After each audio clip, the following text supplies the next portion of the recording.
What character would realistically learn magic in Marvel? This video is purely for entertainment and does not infringe on copyrights or laws. The rights to the novel and image belong to the original author. We do not claim ownership. Don't like waiting and want to listen to this fanfic in full now? Subscribe to our Patreon, where you'll find the best fanfics. Chapter 476 The Last Wolf. It was like being in a cold winter night. The pure coldness reminded Loken of death. Cold blades, broken armor and bones. His thoughts seemed to have stopped. He didn't understand. What is this? What am I doing? His super brain could not give an answer. Even when he was awake, he could not answer such a question. The answer to this question did not exist in his knowledge base, and it was very different from the information he had received in the past. For Loken, the only thing he knew at the moment was only one thing: perseverance. He must persevere. He had just accepted a mission from the Emperor and must not give up halfway. With this belief,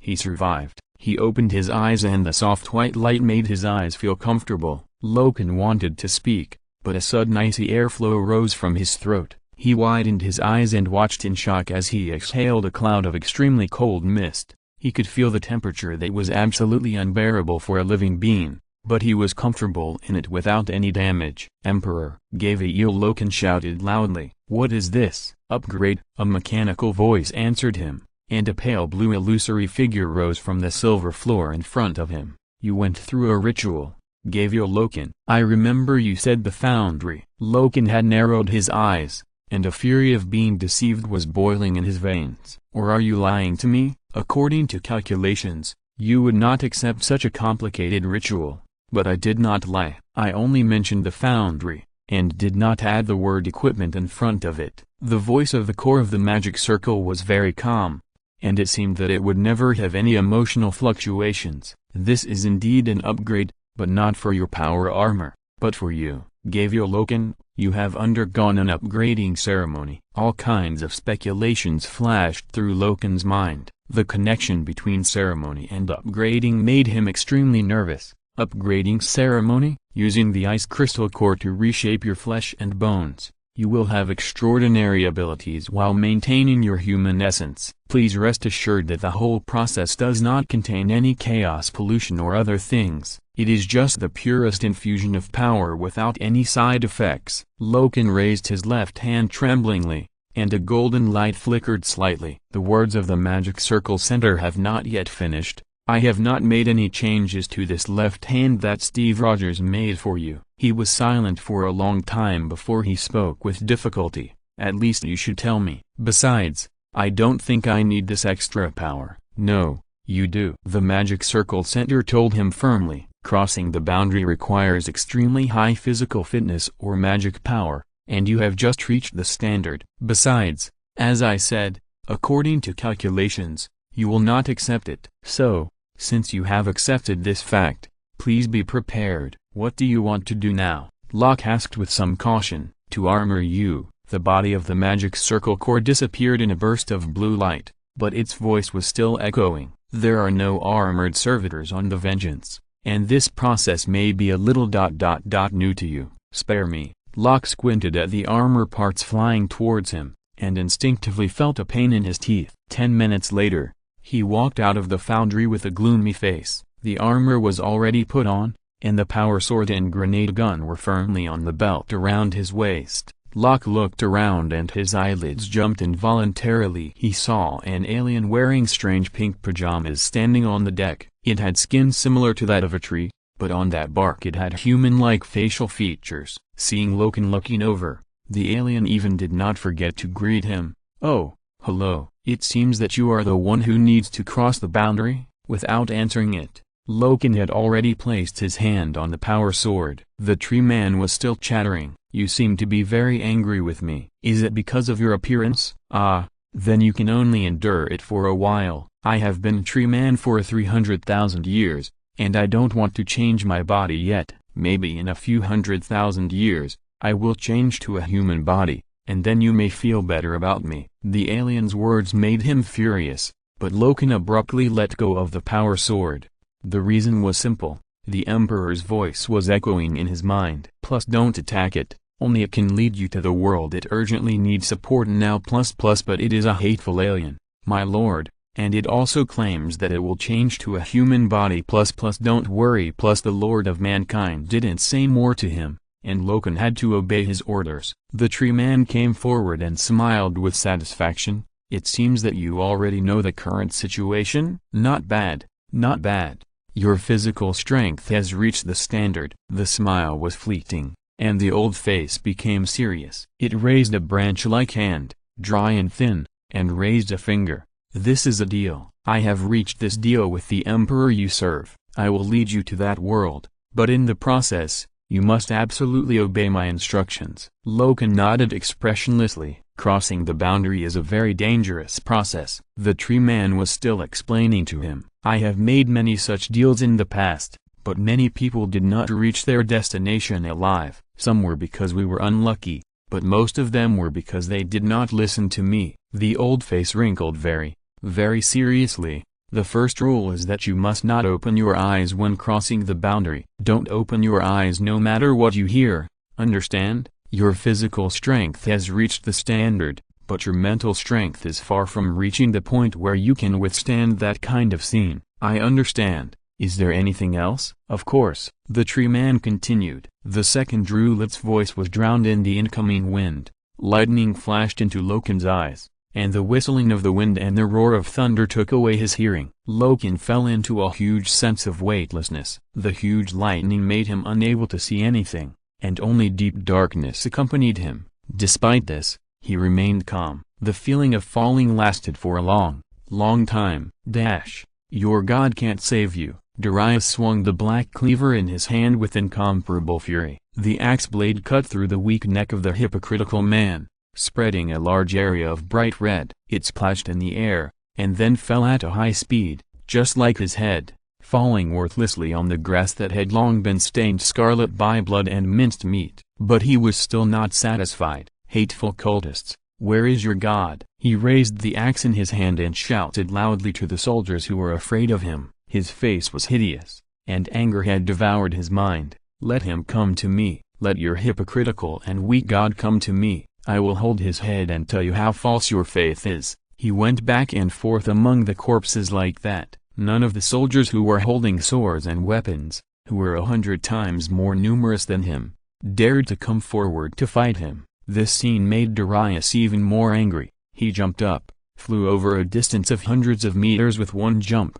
landed in the crowd, and began to kill. Coward, you only dare to point your weapons at the backs of your compatriots, but you dare not wave them at the false gods who really oppress all living beings. His roar fell into the ears of these soldiers, making them feel heartbroken. The so-called courage, honor and faith are worthless in front of life. Some people even quietly threw down their shields and weapons and ran away, and his actions did not escape Darius's eyes. The giant in black and red armor threw the axe in his hand, and the axe blade carried his power, causing those soldiers wearing chain mail or soft leather armor to be chopped into pieces in an instant. They were lucky because some soldiers were smashed by the axe handle. Such an unacceptable scene that completely violated the laws of nature made many soldiers scream. In their eyes, the black and red giant was death itself, the embodiment of the word butcher, and an unspeakable fear. Die. Darius was still not satisfied. He raised his hand and grabbed the soldier who wanted to escape from him,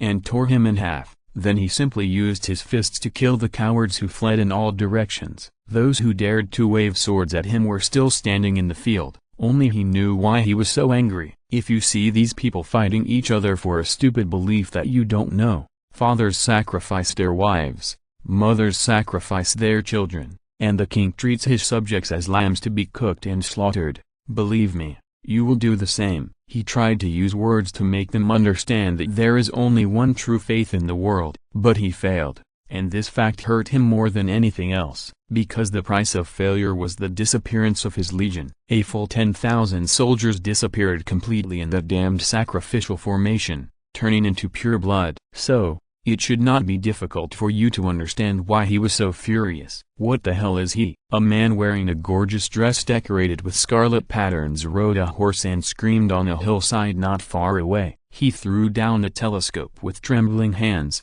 and the servant beside him caught it exactly. The pale hand did not look like a human. Darius, the hand of Noxus, my lord. The servant bowed his head respectfully. A monster. You don't need me to tell you that he is a monster. Lord Crimson, I have never seen anything like this. 10 dragon lizards combined may not be as strong as him. Damn it, how could we meet such a bad guy? I have heard many rumors about him, but those rumors did not say that he could lead an army by himself. Perhaps it is because we sacrificed his legion, my lord, and he is obviously not immortal. Can't you see that? The squire did not say anything aloud. He knew very well what a fool his master was, so he turned to talk about something else. The flock of lambs can hold him back for a while, sir, but these weak foods can't last too long. You may still need to do it yourself. I don't want to.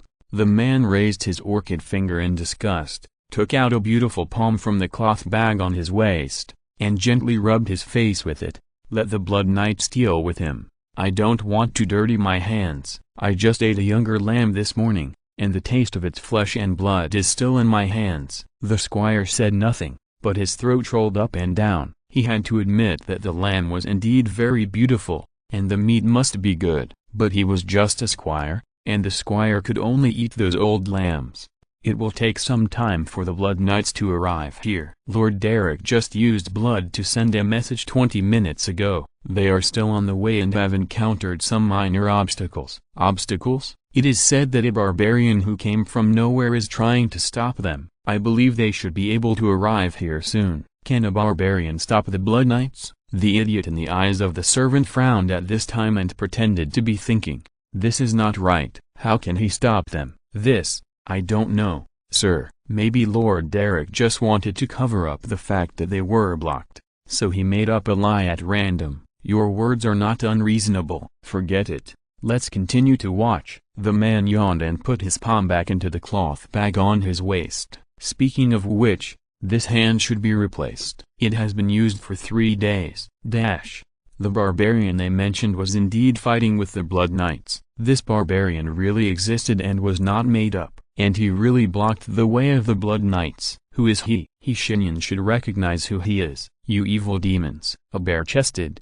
bearded young man roared angrily and threw a heavy punch. His anger was echoed by the surrounding mountains and forests. They responded to him. A sharp forest wind from nowhere wrapped around his fist. Once it was thrown, it formed a huge whirlwind, blowing a dozen knights in bright red armor to the ground. Their armor was even creaking. The leader was particularly tall, but he was still sitting on his horse. He looked gloomily at the barbarian who was calling out whirlwinds with one punch after another, and he began to curse in his heart. Damn, where did he come from? If he can't get to the battlefield quickly, the arrogant fool might be killed by the Noxian directly. I don't want to be eaten by the Lord of Blood. His thoughts stayed here for a few seconds, and the price he paid was even higher. The barbarian threw another punch and hammered the ground. This time, it was not a hurricane, but mud. Spikes emerged from the ground, each as thick as half a man. The knights who could not dodge died immediately, looking extremely miserable. The knight leader was furious when he saw this, and a scarlet light flashed in his pupils. Does anyone remember that this volume is called Multiverse? Chapter 477 The Last Wolf. For Udyr, using the power of nature has become a kind of instinct. The training method of psychopaths is quite special. Generally speaking, they don't need to do complicated meditation. This is completely different from other spellcasters. The biggest difference between them and other spellcasting schools is probably the strength of their bodies. These people are a few spellcasters who can have extremely high physical strength in the early stage. It requires a high level of talent, but the rewards are also very gratifying. Udyr's current appearance can prove it. How many people have you eaten? His angry roar awakened part of the consciousness of some ancient existence in the forest. The spirit of nature looked at him and felt his anger at this time. Then, it saw the same scene he saw. The Blood Knights were entangled with countless resentful souls. Their limbs were broken, their faces were dull, and the heavy sadness and fear gathered on their faces,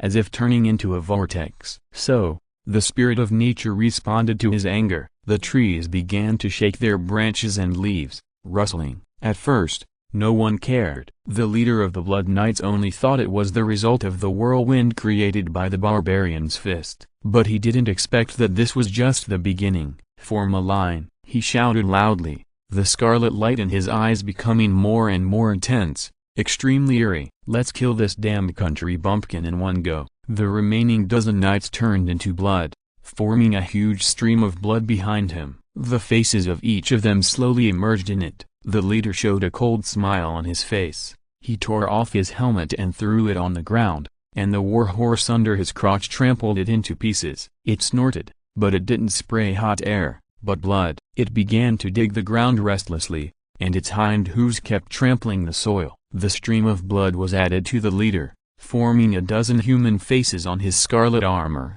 with the same expression, carrying a strange desire. The leader raised the huge lance in his hand. "Barbarian, prepare to die." Udyr narrowed his eyes. He stood where he was, and took a few deep breaths. His strong muscles swayed slightly with his breathing, and the wind from the forest blew on his face, bringing the news they had learned. He nodded thoughtfully, unclenched his fist, and a ball of illusory flames ignited in the rough palm of his hand. The leader rushed forward. He was originally standing on a small hill not far away, which was a bonus. The dozen knights turned into human faces and added them to his armor, which made him even more powerful. The speed of the charge was almost as fast as lightning, but Udyr saw clearly that this speed was at the cost of his horse's life. He raised his hands, without dodging or avoiding, and just stood there with his chest held high. A grim smile appeared on the face of the knight leader. "This stupid country bumpkin. Do you really think his body can be stronger than my lance? Die!" Scarlet light lit up on his body, and a dozen human faces began to scream together, accompanied by the leader's wild laughter, synthesizing some unbearable and unpleasant sound. And Udyr still stood there. Boom! A loud noise sounded, startling countless birds in the forest. A huge airflow spread out from Udyr's raised hands and the lance that blocked the attack. Countless green leaves fell down, and a smile suddenly appeared on Udyr's rough face. He loosened his hands and the lance fell to the ground. The knight leader stared at him in a daze. He wanted to draw the sword at his waist, but he could no longer do it. His hands were completely shattered in that impact. Not only bones, but also flesh, blood, and nerves. They were all shattered. The illusory flame flashed from Udyr's hands, and his voice rang in the knight leader's ears. "You shouldn't have fought me head on. That way you might have had some chance of winning. Steel can't compare to the flesh." "What are you talking about?" the knight leader shouted sternly while urging the warhorse under his crotch, whose mouth and nose were constantly bleeding, to retreat. "You crazy barbarian, you are just lucky. You still think that steel cannot compare to flesh? But my lance is." "What?" Udyr looked at him with pity, and bent down to pick up the lance from the ground. "This thing is not ordinary iron." Otherwise the knight leader would not have left the unfinished sentence "my lance." But this extremely hard ore was rubbed into a useless iron ball by Udyr's fingers. "My body has been tempered by nature. I survive in the cold and endure in the heat. I walk on the seabed and stop on the mountaintop where the air is thin. All of this, plus my will. Why do you think your weapon can surpass these?" he explained slowly, and seemed to be in no hurry to kill the knight leader. He even allowed him to quietly move the human face on his body and gather it where his hand should be. "You are too weak, pursuing a meaningless, false belief. Your will is not even as strong as that of a child. You use violence to kill and devour your compatriots, but you have never truly understood where the source of our power comes from." The illusory flame lit up again, igniting the iron ball in Udyr's hand and illuminating his face. It made his eyes more profound. "You are about to see the true power of mankind." The leader didn't want to listen to him continue. In his opinion, this barbarian was a fool. After gaining an advantage, he didn't pursue the victory and was still talking nonsense. "Now is a good time. He will definitely kill this country bumpkin." He laughed and roared, the power of blood boiling in his body, pushing his roar to an extremely high pitch. Mortals could never bear this violent sound. The trees even began to break little by little in this roar. At the same time, the warhorse had rushed to the barbarian. He drew the sword at his waist and used the impact force to cut the barbarian's neck with the blade. The leader could almost imagine the lubricated touch, and he loved it very much. Pleasure gathered in his heart, and the dark joy made his soul fall deeper. And what he heard was not the sound of the blade entering the flesh. There was only a sigh full of regret. Maybe I shouldn't expect things like you to learn something. He looked at the barbarian's pitying eyes, and suddenly a surge of rage surged in his heart. Why? Who are you? How dare you look at me like this? I am a blood noble, a blood knight. Things like you are just lambs and food in our country. Food dares to pity me? He roared in disbelief, but was shocked to find that his voice was so weak that it was unbelievable. Wait, it seemed that there was more to it. The knight leader raised his hand tremblingly and touched his cheek. What is this? Death. Udyr told him calmly. This is death. He raised his fist again, and this time the illusory flame became solid, almost making the knight leader tremble all over. Now, go and confess to the people you have killed one by one. The iron fist swung down. The servant looked at his anxious master and wanted to smile sarcastically, but what he said turned out to be, "My lord, the blood knights may just be delayed. You don't need to worry too much." You fool! It would have been better if he didn't speak, but once he spoke, his master found a way to vent. The man in gorgeous clothes began to shout and dance, making the horses beside him step back a few steps. The flock of lambs is almost killed by that Noxian, and you ask me not to worry. How can I not worry? Do you have to wait until he rushes to us and kills both of us before you can feel at ease? The man's voice began to tremble, and he raised his right hand tremblingly and pointed at Darius, who was killing people not far away. Look at him. He even stuttered. 30,000 lambs. That's 30,000. Even if I use the secret blood method to suck them one by one, it will take me a long time, and he almost killed them all in just a short while. Calm down. Then you continue to shout here like a shrew,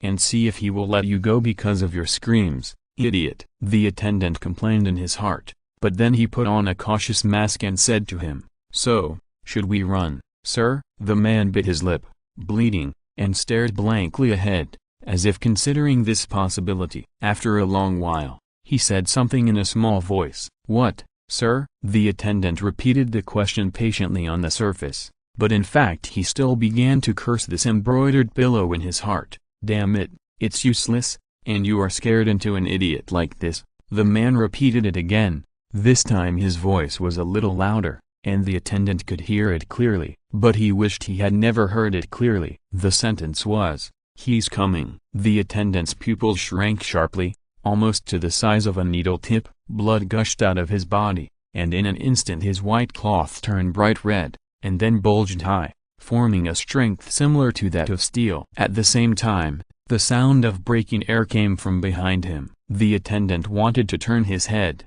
to see the attacker clearly. His neck muscles twisted as he wanted, and then, a third of a second later, he was dead. The head flew high, and an axe fell on the grass. The man next to him screamed loudly without any image, fell to the ground and kept backing away. He had already wet his pants. A bloody iron hand grasped the axe and lifted it up. "Waste," Darius said coldly. "You are not even as good as him." "Ah!" The man's voice was shrill and full of vitality, and he continued to scream continuously, without stopping for a moment.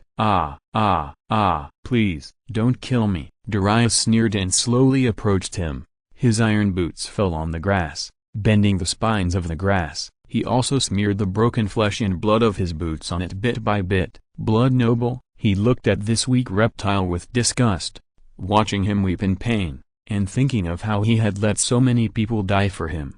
His disgust turned into a deeper hatred. "You are a noble in name only, but not in reality. You are just a maggot." "You are right. You are right. Don't kill me. Don't kill me, sir. I am very useful. I am the son of Meryl. I can bring you a lot of things." The man screamed and knelt down, prostrating himself on the ground, pressing his head deeply, not even daring to breathe. "I am the son of Meryl. Please don't hurt me. I am the son of Meryl." Darius just stared at him coldly. If it were in the past, he might have suppressed his disgust for the nobles, pinched his nose and accepted that he was held hostage, so as to enter the country and use the power of words to let the civilians understand what Noxus is. But now, he was not in that mood. The rules of the Legion and the teachings of Shan were all thrown behind his mind at this time. The faces of the 10,000 soldiers kept turning in front of his eyes, one after another, all different, but made him grit his teeth. It has nothing to do with whose son you are. Your status is only because of the noble bloodline, right? One order made so many people die for you. But are you worthy? Incompetent. The man stopped talking, as if he had foreseen the coming of death. Or perhaps he heard Darius's increasingly low voice and his anger at the moment. In short, he just lay on the ground, trembling all over, but stopped talking. Darius put down the axe from his shoulder and let it slide naturally down his palm. The weight ball on the axe handle prevented it from slipping out of his hand due to gravity. He lifted the black cutter with one hand holding the axe handle, and then held the front end with his left hand. Die, coward. The axe swung down. Dang. The man raised his head suddenly, and his face was no longer weak and fearful as before, only the purest madness born for life. His eyes were scarlet, and blood gathered above his head to form a shield, blocking the axe blade of the black cutter. Then, he jumped up from the ground. He punched the horse to death with unimaginable speed, and it seemed that he was still not satisfied. He even used his other hand to tear the horse into two pieces alive. Poor disloyal beast. He didn't know that it was his master who killed him until he died, and there was still doubt in his eyes. Blood flowed out, dyeing the man's face red in an instant. He showed a bright smile. You can't kill me, idiot. Wait for death. The Blood Knights will be here soon. Darius just looked at him calmly, no longer hateful, no longer angry, complete calmness. This calmness deeply hurt the man for some reason, making his face angry. He seemed to want to say something, but turned around and showed a pale smile, comforting himself. Do you think you have any other way? The man raised his hands. You absolutely can't hurt me under blood. Really? Darius smiled casually. We'll wait and see. Chapter 478 Wolf of the Past. From the outside, this is a rather gloomy castle. Despite this, it is still quite beautiful. This may be attributed to the designer who designed it, the workers who built it, the merchants who provided materials, and the people who repaired it over the years. From the top of the ivory-white castle, you can vaguely see some of its former appearance. So why does this castle look so gloomy? You have to ask the people who live in it. Squeak! A harsh sound rang out, and Vladimir raised his head in annoyance and looked at the man who was trembling all over in the corner of the hall. He was tied to a chair. Because of his struggle, the chair legs kept rubbing against the ground. The sharp sound came from there. He raised one of his fingers. His posture was careless, but elegant. It was unforgettable. He stood in the darkness, his eyes shining. Blood rose from the man's feet. No, it began to flow from the soles of his feet, and a minute later, he died. The whole person was like a dried corpse. Vladimir smiled, holding a drop of blood in his hand. It's working well, he concluded after examining it. His smile grew even brighter. With time, he could sacrifice everyone in the world except himself to his god. What else would he need? After escaping from the capital of Noxus, he realized how foolish he had been to waste his long life. He could have spent the past years improving his strength, or at least consuming a lot of blood, but he only cared about playing with people's hearts, just like LeBlanc's stupid cousin, wasting the gift that made them different from mortals. Every time he thought of this, he felt deeply regretful. Even now, he has taken control of a small country and manipulated the mental consciousness of all citizens through large-scale mind manipulation spells, creating a huge image of a god in their brains out of nothing. Unbreakable, and no one can break it. This was his elaborate design. There were no spellcasters in this country. It was remote and there were basically no travelers. The society was quite backward and even believed in ancient celestial phenomena. For him, this was a perfect pasture that couldn't be more perfect. This was the kingdom of his dreams. He left the hall quickly. The castle was empty, with only dim candlelight burning quietly in the corner of the corridor. Some trivial bones and skulls were casually discarded on the carpet. The moonlight shone in from the French windows and hit Vladimir. His pale skin seemed to reflect the light. The hem of his red robe dragged very long. Wherever he passed, the tiny human bones were swallowed up cleanly. His shadow was stretched long by the moonlight, and because of the obstruction of the gauze curtains, It was gradually distorted, looking weird and ominous. He walked for a long time, and finally, he came to the basement of the castle. This place was originally designed to imprison some important criminals. This also shows how old the castle is. Such a design would never be used among today's nobles, and their preferences changed from castles to spacious manors. In fact, castles have become a thing of the past. The rusty iron door creaked without wind. Vladimir walked in, and the color of his scarlet robe became more charming. He smiled and came inside, standing in the center of the dungeon, with countless pairs of lifeless eyes staring at him. They were all imprisoned in the prison, men and women, with different identities. Some were soldiers, some were merchants, and some were just civilians. But to Vladimir, they were nothing. He didn't care what they were, whether they were people or animals, as long as they could please the gods. Vladimir loosened his hand, and blood beads floated in the air. His pale long hair began to move without wind, and the man's eyes began to become more and more scarlet. The smile on his face began to become more and more brilliant, and in contrast, there were the muffled sounds of people falling to the ground one after another. They fell to the ground, no one cared about them, like used sacks. Blood quickly flowed out of their bodies, and soon flowed into the blood bead. The scarlet river gathered from the cell, gradually merging into the blood bead in front of Vladimir as he wished.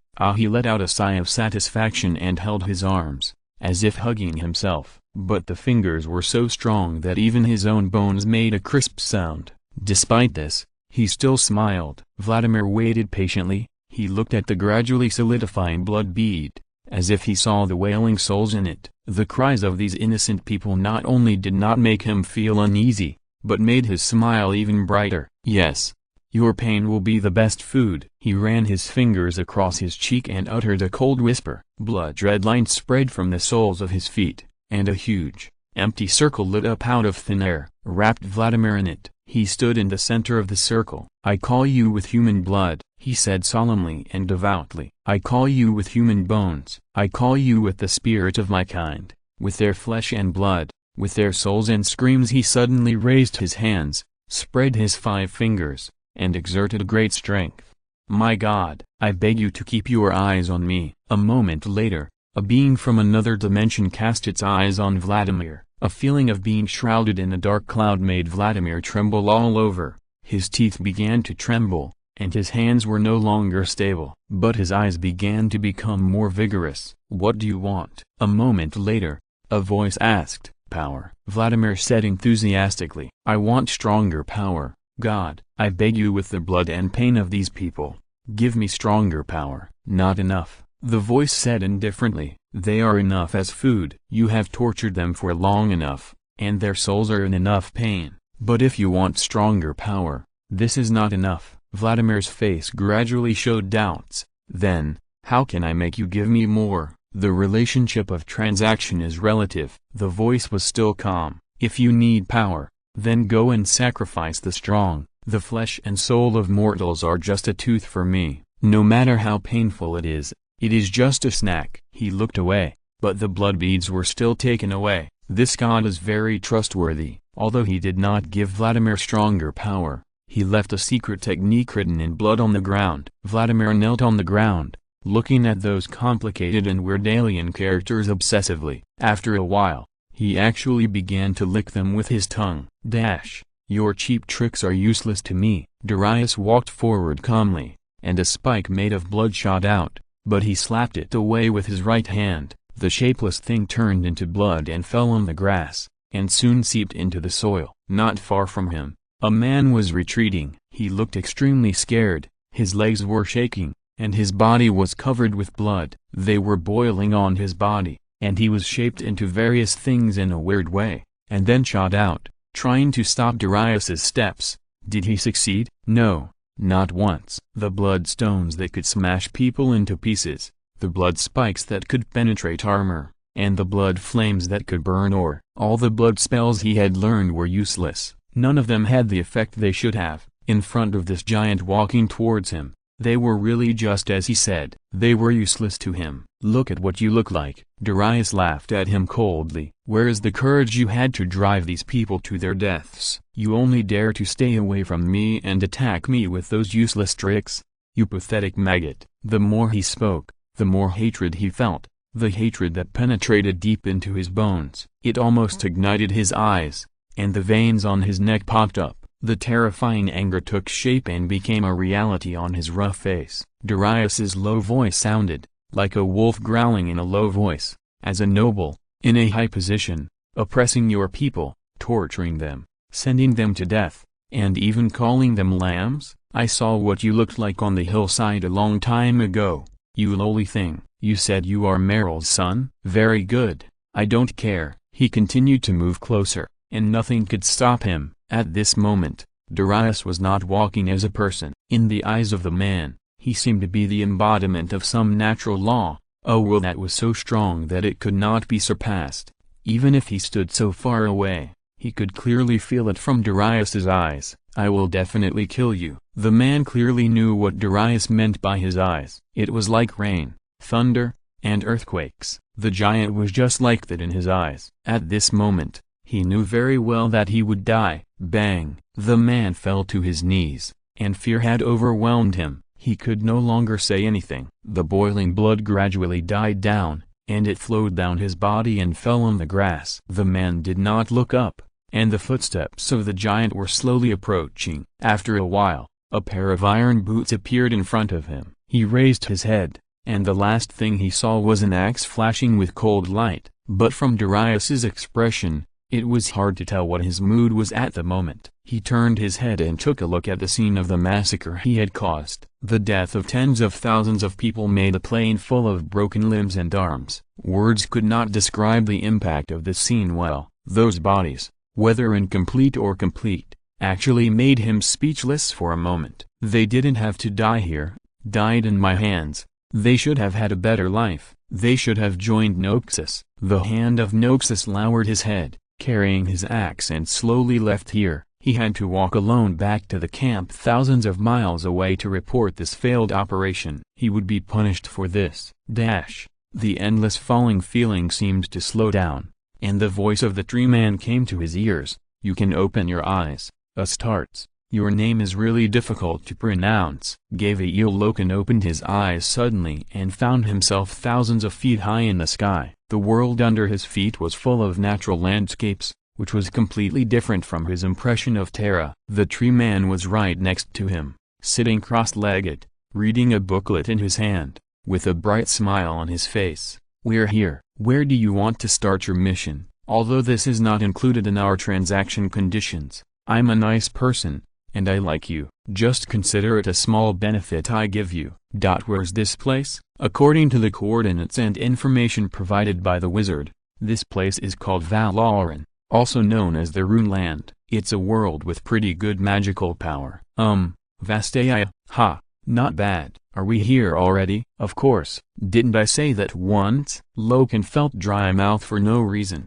But, didn't you say? That's just a cover. The tree man waved his hand casually, and the booklet in his hand moved up and down with his movement. "I did that before, but later I found that every time I took someone across the border, they would peek, so I simply knocked the person being transported unconscious and sent them to the destination. This is very safe, and I don't need to break up their souls after arriving at the destination, and then clear the inappropriate memories inside that made them become fools, and then put the souls back together." The tree man spread his hands. "You know, Astarte, this is very troublesome. I'm too lazy to do this. Besides, don't you think it's better this way? Just think of it as a good night's sleep." Loken said in a deep voice. "Well, the quality of my sleep this time was really not very good. I felt like I was falling all the time, falling endlessly." "It's normal.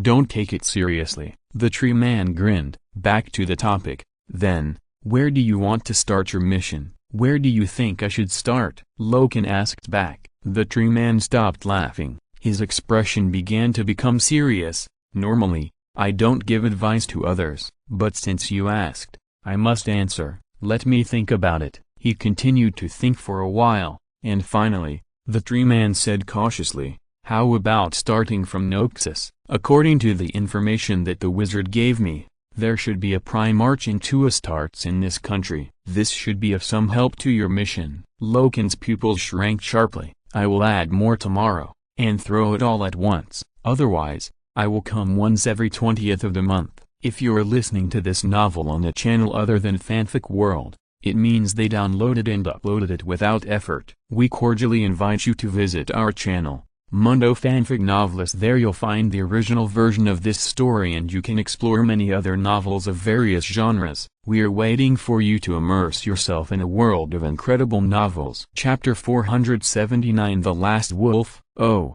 Emperor. Does this alien really know what it is talking about? At this moment, Loken's mood is complicated, extremely complicated. It is true that he received this mission from the Emperor, but the Emperor did not tell him the specific details. He will not mention the 2 starts for now. This strange number does not mean anything.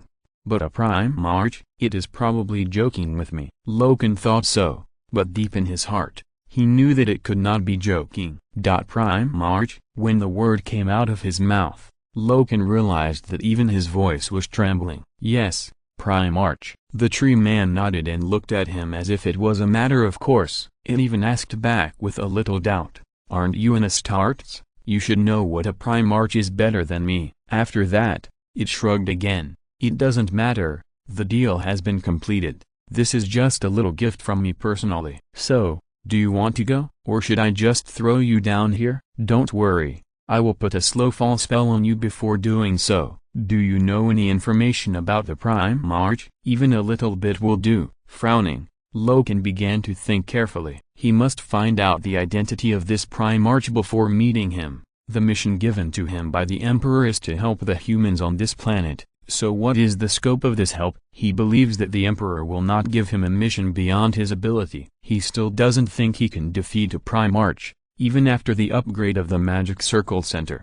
However, if he really has to fight a prime arch. The tree man yawned in boredom. You see, this is why I basically don't choose human bodies as vehicles, it complained, and its dead branch-like arms flew up and down. You are too indecisive, always thinking about a little thing. Loken wanted to refute. After all, in his eyes, this alien was insulting all mankind, but the next words of the tree man made him shut up. Moreover, your emotions are too fierce, which is rare in the endless sea of stars. For a soul like me who needs to be calm, this is really extremely poisonous. I don't understand how you can create those miracles driven by emotions. The tree man shook his head. I have said too much, forget it. I will be a good person to the end. I don't know the name of the prime arch, but I can help you take a look. Before Loken understood what the look in its words meant, he found that the tree man's eyes were shining with emerald green light. In an instant, the sky and the earth changed color. He heard the tree man coughed very awkwardly. Ahem, sorry, I forgot to distinguish the amount of magic power required for casting spells according to different worlds. What did you do? You should ask what I wanted to do. The tree man turned his face away so that Loken could not see his expression. I originally wanted to use a series of prophecy spells to see the name, personality and life of the prime arch, but I seem to have used too much magic. Loken squinted and raised his head, staring at the sky that had inexplicably turned green, and remained silent. The tree man coughed again. Okay, anyway, his name is Thane. It snapped its fingers, and a clear image appeared in the air. A tall nose, a broad and firm steel chin, a giant staring forward, looking fearless and very determined appeared in front of them. His skin was slightly pale, and his eyes under his thick eyebrows were bright and radiant. I have never heard of this person. Loken wanted to say something, but the tree man obviously wanted to hide his embarrassment, so he waved his hand and threw Loken away. He flew across the sky, land and sea at a very fast speed, but he didn't feel a bit of time. He could even hear the tree man's parting words. I hope you enjoy this unique journey, Astardi. You are one of the few calm customers in the many transactions I have made. I hope I can meet you again. Ahem. By the way, I hope you don't mind my last little mistake. I wish you success in your mission. I will go back to your master to get the reward. Good luck. The bloody scion returned to the camp in silence, followed by a group of soldiers. They were as silent as him, with murderous looks on their faces, and obviously they had not been completely freed from the battle. "Disband," Cyan said in a low voice, and his voice echoed in the camp. "Rest for 2 days, check the team, and report immediately if you are unwell. Those who conceal and fail to report will not be allowed to participate in the next 3 battles." "Yes," the soldiers responded to his order in unison, and their roars were just as loud as Cyan's low voice. Cyan placed his giant axe on the sand pit in the camp. He would do this every time. After more than a dozen battles, big and small, the sand pit had been completely dyed dark red, like some kind of proof of his achievements. "Oh, achievements. We crossed the capital of Demesa, but fell in front of these ignorant country folk," he sneered silently. Thanks to the iron crown that was deliberately preserved, no one could see that he was smiling. The silent giant returned to his tent, and the blood on his body had not even dried yet. Cyan did not intend to clean his body now. The smell of blood could help him to better recall every detail of the battle to a certain extent, allowing him to think more clearly about the weaknesses of those opponents. The first hand of Noxus and the current Primarch of the Noxian Legion sat on his iron throne, looking extremely silent. After a long time, he sighed. Until now, Cyan still didn't understand how the situation took a sudden turn for the worse. Valoran was not only Noxus and Demesa, but in fact, in addition to the city-states of Piltover and Zon, and the tribal systems of Freljord and Shurima, there were many small countries. Cyan's plan was very simple, and even anyone could see it. He planned to lead the Legion to conquer each country one by one, making sure to cause the least casualties. They would be spared from unnecessary sacrifices and infighting, and thus united for a greater goal. As for their king and nobles, if they were still considered human beings during their reign, they could still save their lives. But he never expected that Noxus had just taken the crucial first step and suffered a heavy setback in this country called Duinmans. The worst thing was that at this critical juncture, some strange epidemic even began to spread in the Immortal Fortress. According to the news sent back by the spies, Kronos and Swain almost did their best to maintain the stability of the capital. Damn, the title of the previous chapter was wrong. Chapter 480 The Last Wolf. If it was just that the war was tight and he was stopped by the enemy, Sean would have nothing to say. He came here to conquer other countries, although his purpose was indeed to make them work together. But bloodshed was inevitable in the process. Those who kill will be killed by others. His soldiers died in the war, and even he himself died in the war. Sean would not complain at all. There were 2 things that really made him unhappy. First, the soldiers who fought with them had basically no signs of training, not to mention their crude formations. The equipment alone was enough to make Sean upset. What kind of general and what kind of kingdom would let their soldiers go to the battlefield wearing leather armor that even had holes? Their weapons were rusted, and some even held pitchforks. What kind of country is this? He leaned his right hand on the armrest of the Iron Throne and tapped the steel crown that replaced his chin with his fingers. The hollow sound echoed in the tent, and the blood on his body gradually dried up, but the fishy smell remained. Second, why did the Immortal Bastion have problems after they set out?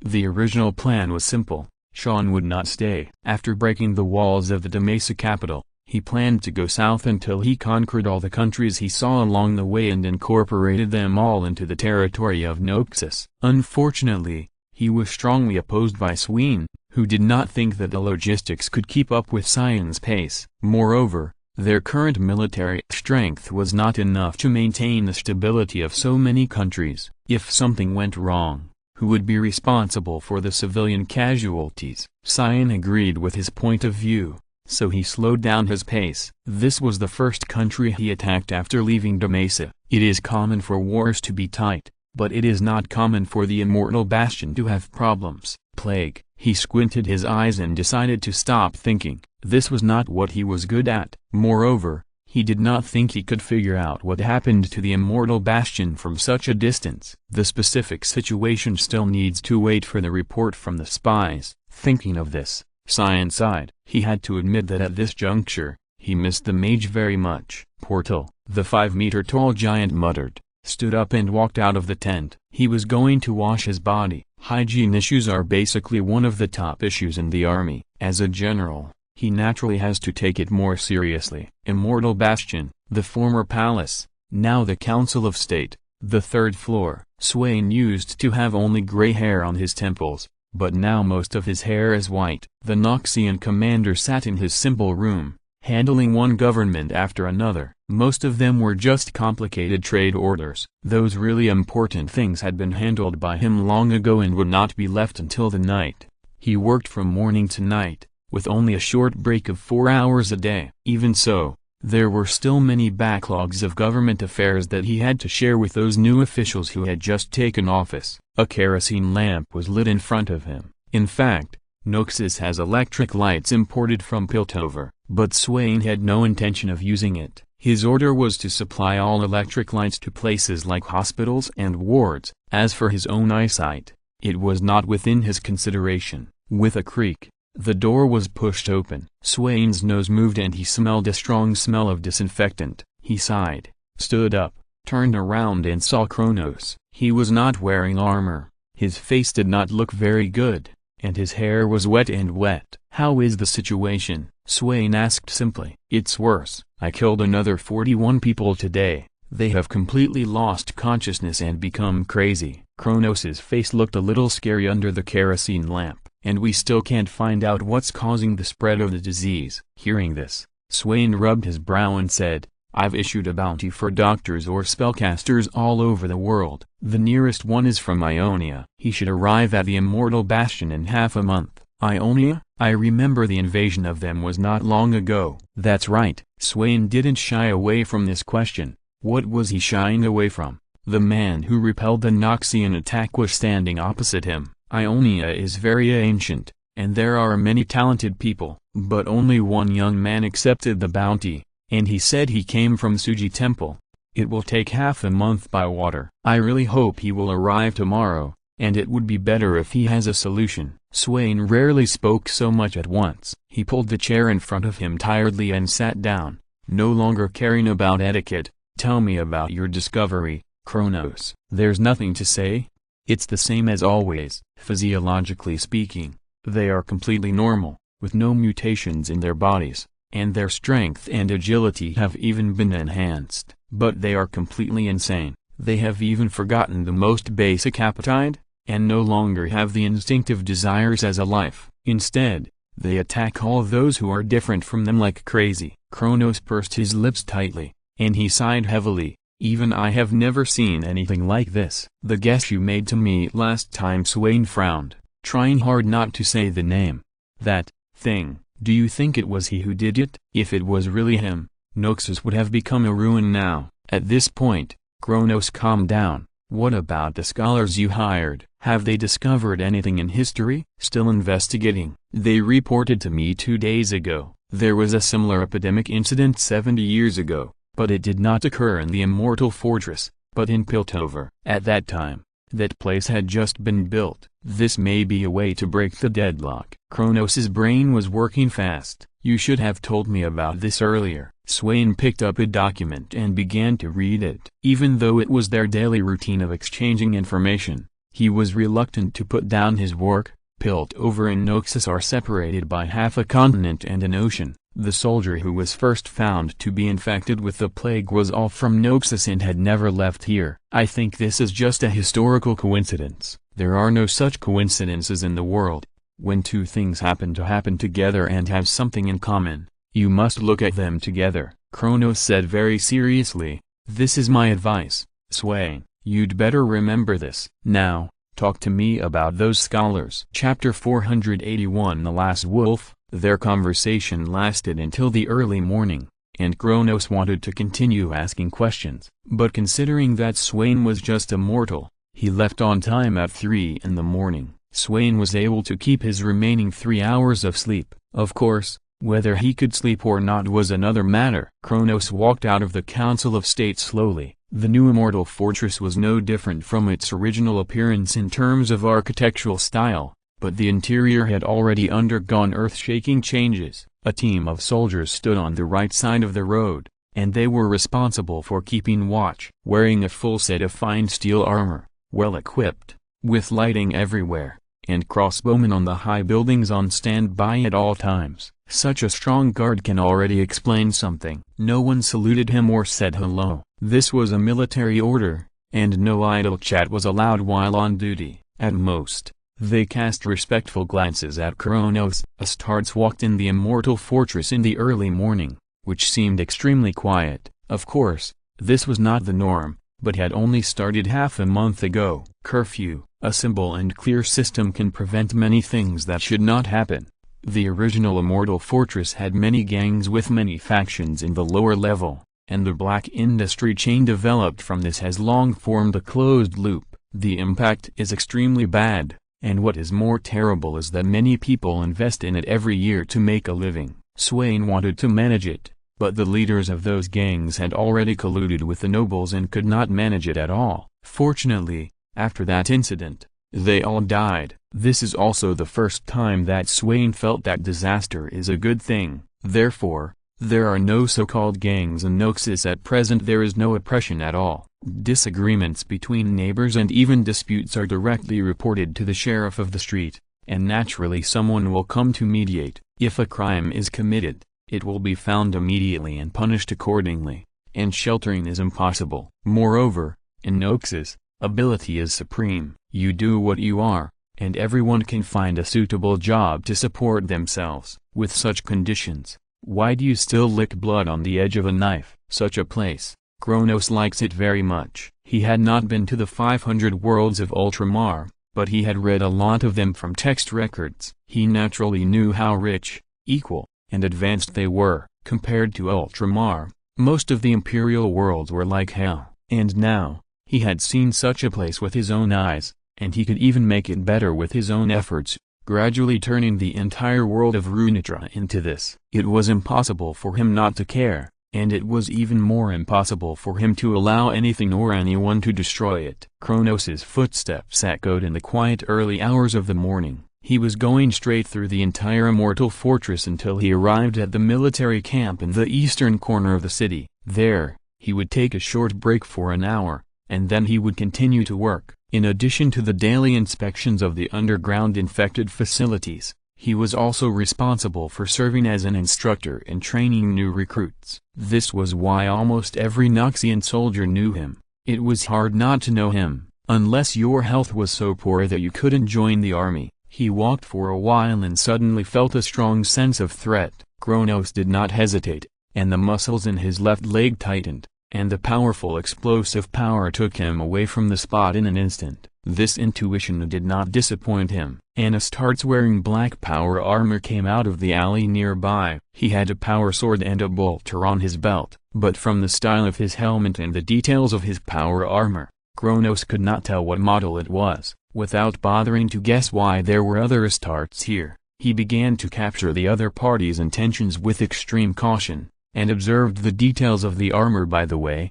he was not wearing armor now, and there was no need to say what the chances of an Astartes without power armor facing an Astartes with armor were. Good reaction speed. A cold voice came from the breathing grill, and the familiar compound mechanical sound made Kronos feel relieved for no reason. The information I received is that there are 2 Astartes here. Where is your power armor? Don't tell me that you handed over the maintenance of the power armor to the natives of this planet. You have too many questions. Kronos stood there, seemingly relaxed, but in fact tense all over. You should have told me your identity first. The Astartes was silent for a long time, so long that Kronos even began to think about taking the initiative. Then, he slowly took off his helmet and reported his identity in High Gothic. Cerberus, I have received the Emperor's order to come to support.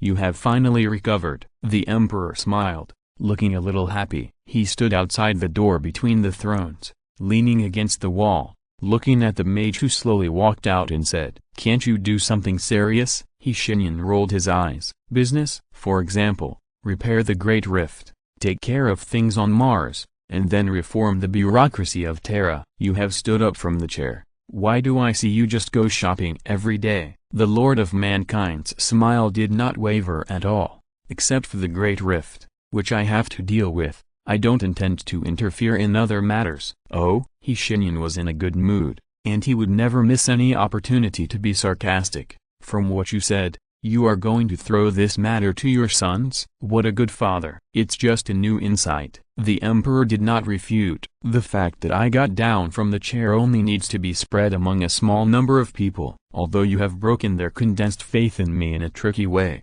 if I continue to appear, there is no guarantee that similar situations will not occur again." He shook his head. "I can't afford to have another faith to become a god. Moreover, this method is more convenient for me to carry out my plan at the moment." "What are you going to do?" Shenyan regretted it as soon as he asked. He shook his head like a rattle. "No, don't tell me. I don't want to know. You should handle it yourself. After dealing with the Runeland, I will take a long vacation for myself." The emperor shrugged. "Luxury words, long vacation. Alas, I also want to rest for a while." He took out a piece of biscuit from somewhere with emotion and ate it. The biscuit crumbs fell to the ground. Shenyan looked at the crumbs on the ground with a strange look, turned his head and looked at the cleaning servitor running not far away, and spoke after a while.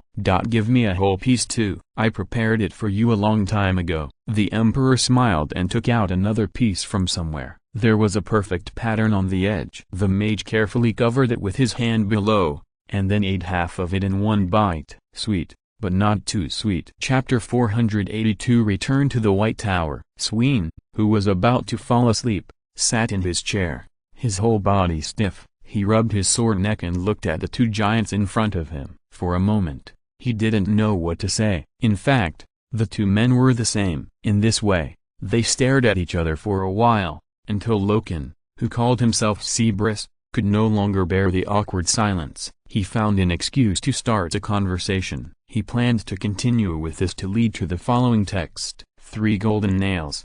"I guess you have experienced many legendary battles." Not really a legend. Kronos was completely indifferent to his praise. He understood a long time ago that honor is only important at certain times, but missions are long-lasting and missions are eternal. Therefore, he answered very calmly, "It's just a few small battles. I served for 321 years. How about you, Brother Cerberus?" Loken wanted to blurt out 10,000 years, but he certainly couldn't answer like that. Moreover, his self-exile on Terra lasted for a long time. In those years when he forgot about time, he didn't experience any battles. Loken would not put aside his pride and claim that he had served for 10,000 years. That would be too shameless. After a slight hesitation, Loken chose a humble service year that was more in line with his current designed identity, slightly shorter than yours. 274 years, Brother Kronos. Really? Then, which chapter are you from? What parent chapter do you belong to? Kronos nodded and asked thoughtfully. Here it comes. Loken's mind trembled, and he immediately began to perfect the details of the false identity he had constructed in his mind. The Emperor, if he had a choice, he would definitely tell his true identity frankly. But now is not a good time. The other party obviously did not fully believe him. At this time, he said, I am Garviel Loken, the 10th captain of the Luna Wolves. Regardless of whether the other party knew him, Loken was very sure that the 4 words Luna Wolves alone were enough to make the guy whose parent chapter was the Ultramarines jump up and fight him. I cannot tell you my warband and mother regiment, or even my rank. I'm sorry, Brother Kronos. Loken bowed his head and apologized sincerely. This involves some secrets. I can't tell you these things at the moment, but please believe that I did come here on the orders of the Emperor. Kronos and Swain looked at each other. He didn't dwell on this issue too much, but asked another question. You said you came here on the orders of the Emperor. So, tell me, what is the Empire like now?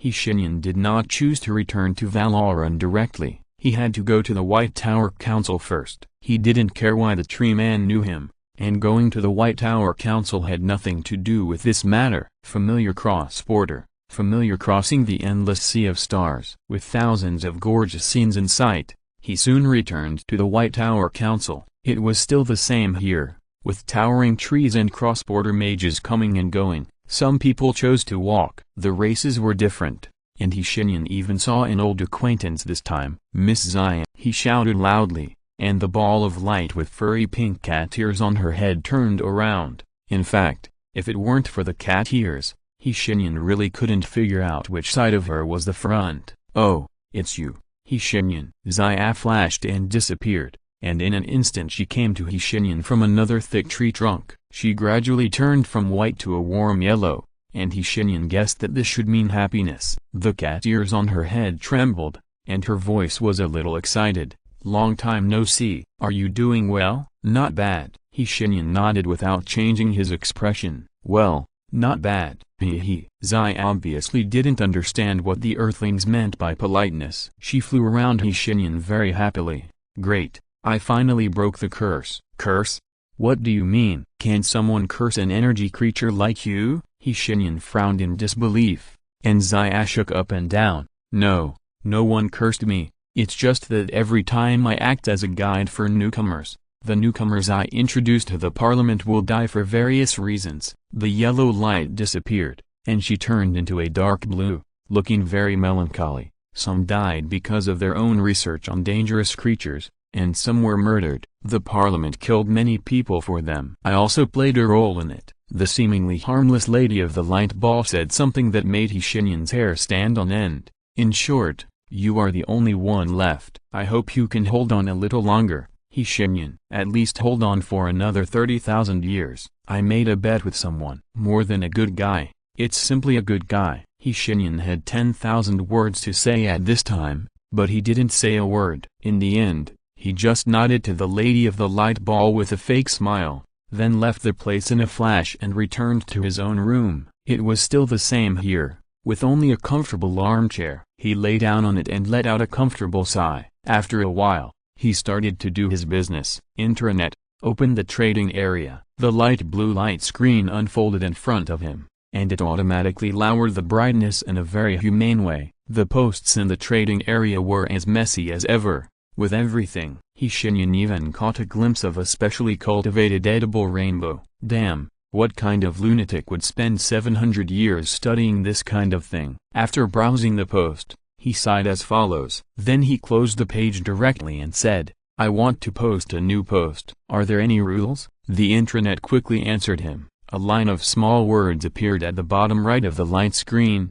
The intranet forum is currently in the administrator voting period, and the rules have not been updated. You can post anything you want to trade at will. Of course, please be wary of the new administrator who will settle accounts later. I think anyone with a bit of sense wouldn't consider what I posted as a violation, right? And this word, alert. Interesting. As he spoke, he posted a new post with a very simple title, barter, but the content of the post made the mage receive more than 300 trade requests and countless private messages in just 5 minutes. He took a deep breath and sat up from his chair. Okay, it's time to get down to business. Chapter 483, a not so dirty deal. Business. What is business? This question can get countless answers, but if you ask Shenyan at this moment, he will only answer you one thing: to complete the current transaction. At this moment, he is using the light screen to communicate with the buyer. The other party's voice is very hoarse, with an untamed wildness,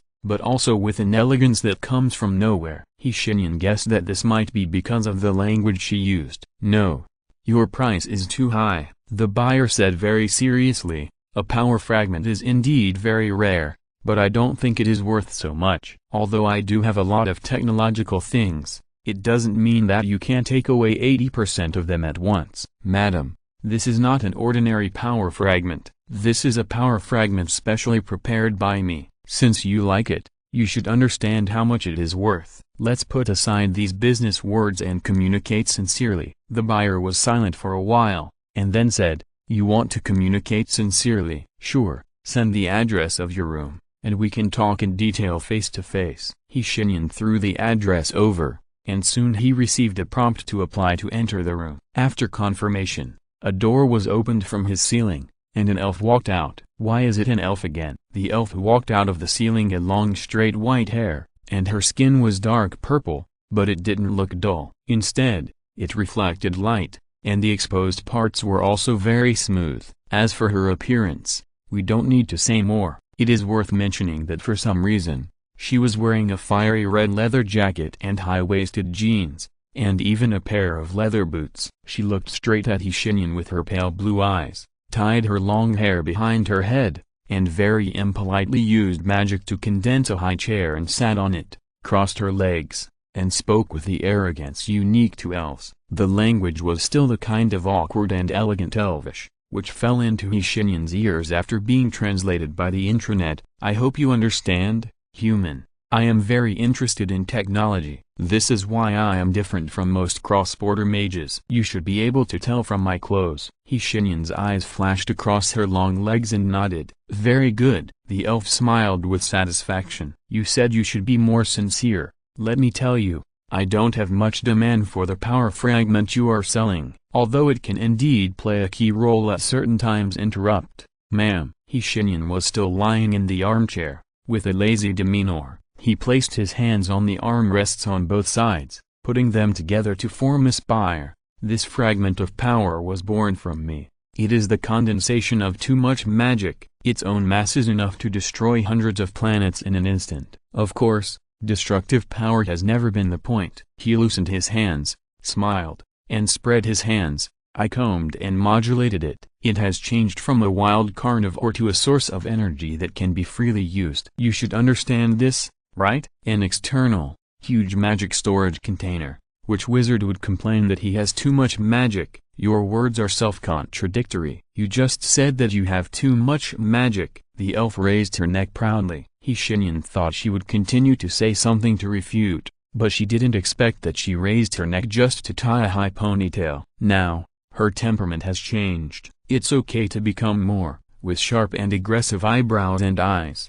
which is beautiful but also exciting. The blue eyes blinked. I don't believe in the sales talk of a person who contradicts himself. You want the technological products in my hand, yes, but you have to add more. TSK. Troublesome elf. The mage lay back in annoyance. He certainly didn't expect to get much in exchange for the power fragment he sold. The reason why he received so many communication requests in an instant was, to some extent, because cross-border mages were really idle. However, this buyer asked him to add something. Add what? There was basically no usable material in his own pocket dimension. Could he sell her some salt and soy sauce? Ma'am, I'm sorry to tell you that I don't have any chips to use. Maybe we should. His words were interrupted by the elf's action. This mysterious customer took off her leather jacket, revealing a beautiful figure, and then stood up from the chair. The mermaid line and abdominal muscles on her lower abdomen were quite eye-catching. She smiled mysteriously and scratched her lower lip with her fingers. She wanted to say something but stopped, and she wanted to say something but stopped. Shenyan closed his fingers, separated them, closed them again, and separated them again 10 times. He narrowed his eyes and asked, "So, what do you mean?" "Some things are meaningless for me to say, human." The elf showed an aggressive smile. "You know, you are very popular in the parliament, of course. Only for us elves who have nothing to do. I won't sell my body." Shenyan stood up from the armchair very firmly and took off his black robe. However, before he could finish the second half of his sentence, the elf let out an excited shout and then pounced on him. Fuck. Shenyan rarely cursed, and very depressed, he cast a few self-healing spells on himself to repair the kiss marks on his neck and the scratches all over his back and chest. The style of that elf was even better than that of Natalia I met last time. She was proactive and bold, and surprisingly wild. Of course, the experience was also very good. I won't write in detail. The transaction was successful, and he got the technological products from the elf. The price he paid could be described as insignificant. At this time, these technological products were placed on the right armrest of his armchair. They were condensed into a small octahedron, and the blue surface was glowing. There is no doubt that this thing can make the Empire's technology advance by leaps and bounds for a long time. Shenyan should be very satisfied, but he couldn't be happy, because his weird sense of humor played a role again at this moment. "Does this count as sacrificing my life for the country?" The mage shuddered, put on a black robe, and planned to cross the border again to send the things to the Emperor in a while. He clicked on the discussion section of the intranet, his fingers frozen midair, and a post that had just been posted made his face pale. "Natalia is right, he is really great. The elves and I are mortal enemies," the mage said with a green face and gritted teeth. "Of course, As for whether this kind of thing will happen again, God knows. Chapter 484 The Last Wolf. Loken didn't know how to start. How should I tell him that the Emperor has stepped down from the Golden Throne? Should I say it directly? Would it be too superficial? Would he believe me? Or should I be roundabout? Even though his mind was racing, Loken didn't know how to start. He could only use a more euphemistic way to change the subject. What do you mean, Brother Kronos? Don't be impatient, Brother Cerberus. Kronos could see that he was hiding something, which was normal for the Astartes. There were many little secrets in the chapter, and it was normal that some things could not be said. Moreover, they were in front of Swain. Although Kronos had long regarded him as the future governor of this planet, officially speaking, Swain was just a native at this time. It was normal for Cerberus to have concerns. He comforted him. Anything is fine, please tell me some good news. I just hope that the Empire is now slowly moving forward. Staring into his eyes, Loken's heart was suddenly pierced by the emotion contained in them. What am I doing? I have been trying to deceive this loyalist Tarts with lies, which is not what I should do. Holy Terra was invaded not long ago. Loken spoke slowly, and as this sentence was thrown out, Swain immediately found that Kronos' expression became extremely hideous. We finally won. This battle was very difficult. The whole Terra was riddled with holes by the demon portals. Those damn chaos beasts jumped out from every corner and killed people indiscriminately. Fortunately, His Royal Highness the Regent reacted in time and mobilized troops, so our line was not torn apart in the first place. Regent? Loken looked at him with a little pity. Yes, Regent of the Empire, Lord Robert Gilliman. Your Primarch of the Ultramarines.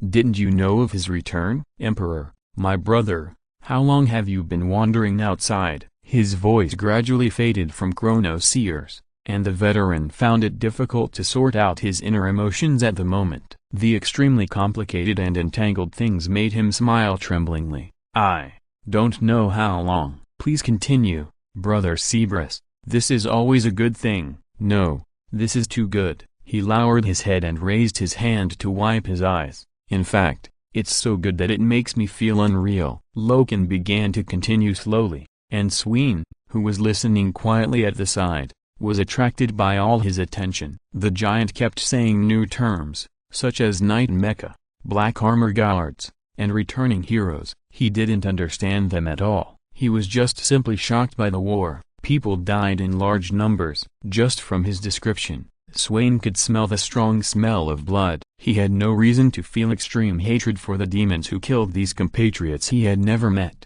His emotions fluctuated with Cerberus's straightforward and unadorned narration. At the end, when he heard the word golden sun, Swain seemed to see a golden sun in front of his eyes. It was not cold, but warm, and even warmed his stiff neck, and the pain gradually faded. Wait, was this really just his illusion? Swain frowned, and his eyes were gradually covered with gold. Kronos stood there trembling, looking at the golden sun rising from the gap in Cerberus' armor, silent, tears flowing down his rough face. Emperor, do you hear my prayers? The sun did not answer. It floated out of the window of the room, hung above the immortal bastion, and illuminated the entire capital. It replaced the sun that had not yet risen, and sent a warmth to the Noxian people who were still sleeping, and most of them were unaware of it. The sun is of course warm to humans, but it is fatal to the mites that parasitize on humans. A scream came from the underground of the immortal bastion,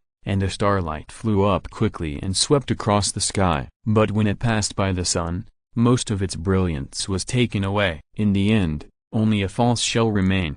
The sun still stood there, watching her go away indifferently. Shurima, thousands of miles away. Atrox, who was originally composing a poem, seemed to hear a scream in his ears. The familiar voice made him clench his fists instantly. The true bodies of the Ascenders were revealed uncontrollably. He no longer suppressed his strength. The 8-meter-tall huge body stood up without reservation, and the golden wings were fully spread behind him. Twilight Star Spirit. His teeth clashed together, spitting out hateful venom, staring at the meteor streaking across the sky. The murderous intent in his heart almost burned the yellow sand in front of him. You deserve to die. Behind him, Nasus, with a serious expression, grabbed his cane and rushed out of the office. He sensed the power revealed by Atrox and thought he was in danger, but he didn't expect to hear his roar when he came out. The dog-headed man silently withdrew his right hand that was about to release the withering curse,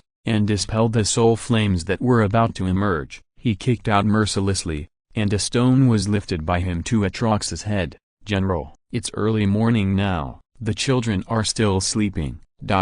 Atrox honestly restrained his strength and sat back on the steps quietly again. Continue his poetry creation. Darius walked for a long time, so long that the blood even condensed into blocks in the gaps of his armor. The wind and sand covered the ground, and the cold hit his body. The fire in his heart became even stronger. In the early morning, he returned to the camp.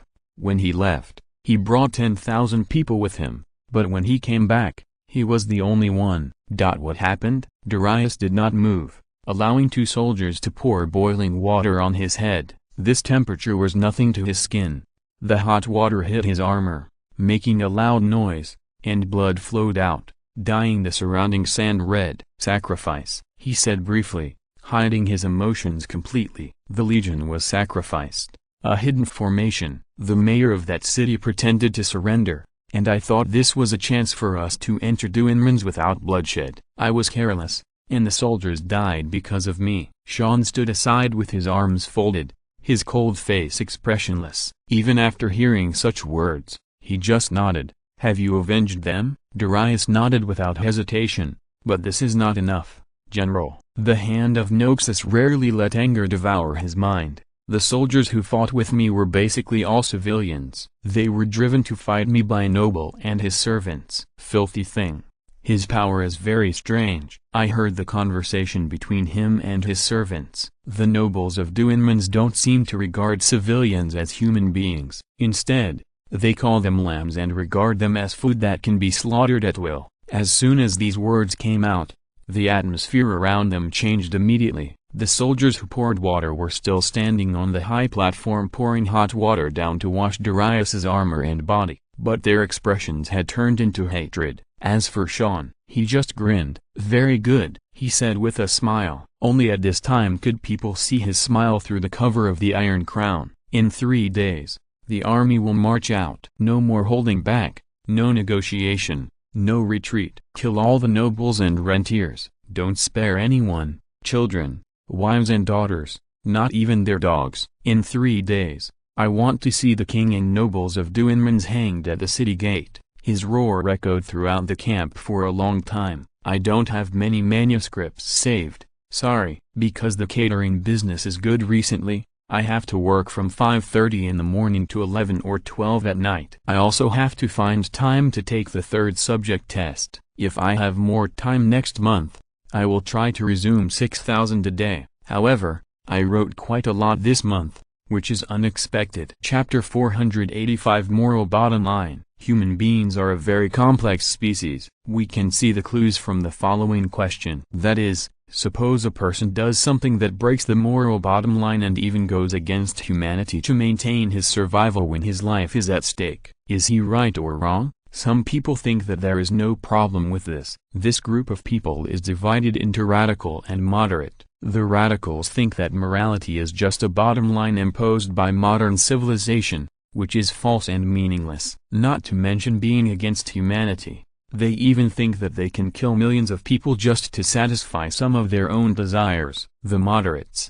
on the other hand, think that the person just wants to survive, and in this case, the decision he made is also excusable. For example, stealing food, money, and even eating the bodies of dead companions, these are all excusable. What about the opposition? The opposition thinks that humans should maintain a certain bottom line at all times and in all places. Stealing food is excusable, and when necessary, the bodies of companions can be used. But if something more terrible is done, then the nature changes. They believe that there are always some things that are more important than life. What about Shenyan? He is not in any group. He thought that both of their views made sense, and even seemed to agree in some cases, so it was hard to tell whether they were right or wrong. Moreover, in the real world, The concepts of right and wrong were surprisingly vague. Just like what he was doing now, a monster fixed on the operating table was breathing steadily, and it had no idea of the cruel fate it was about to receive. A pale and slender hand took a part of the cold darkness from the void,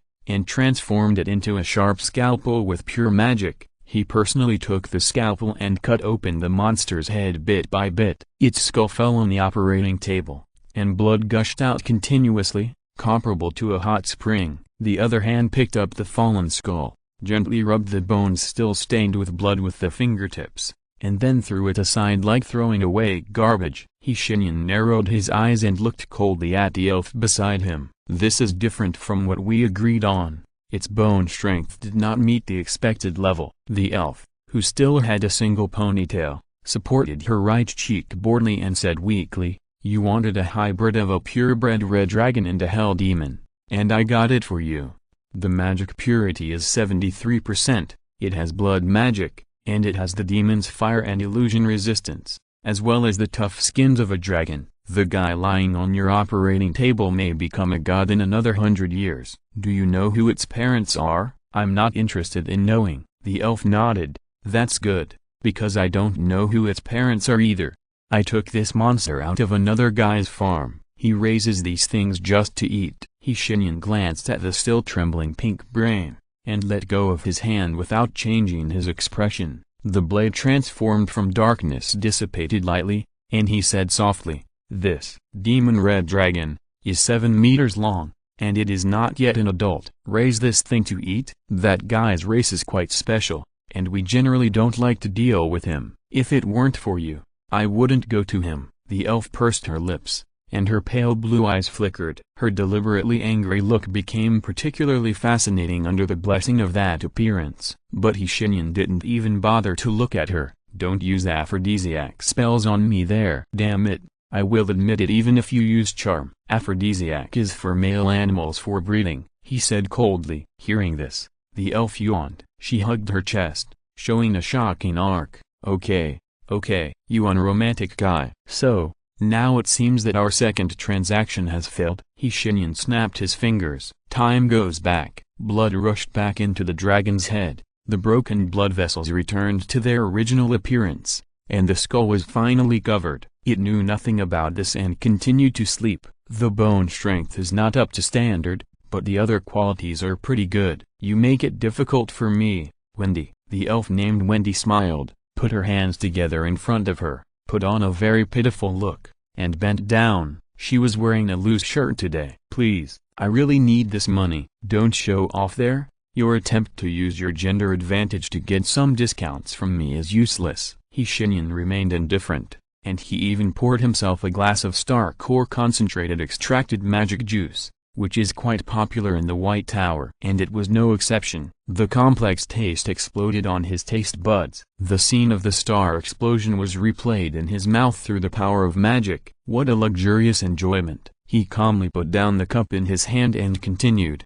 "Forget about the gender of male and female, and the difference between humans and elves. I am a wizard, and so are you. So, let's be frank." Shenyan stared at her with sharp eyes. "I need to buy something from you." Undine returned the same look, and her tone was no longer lazy and provocative, nor did she deliberately prolong the ending of each sentence to appear charming.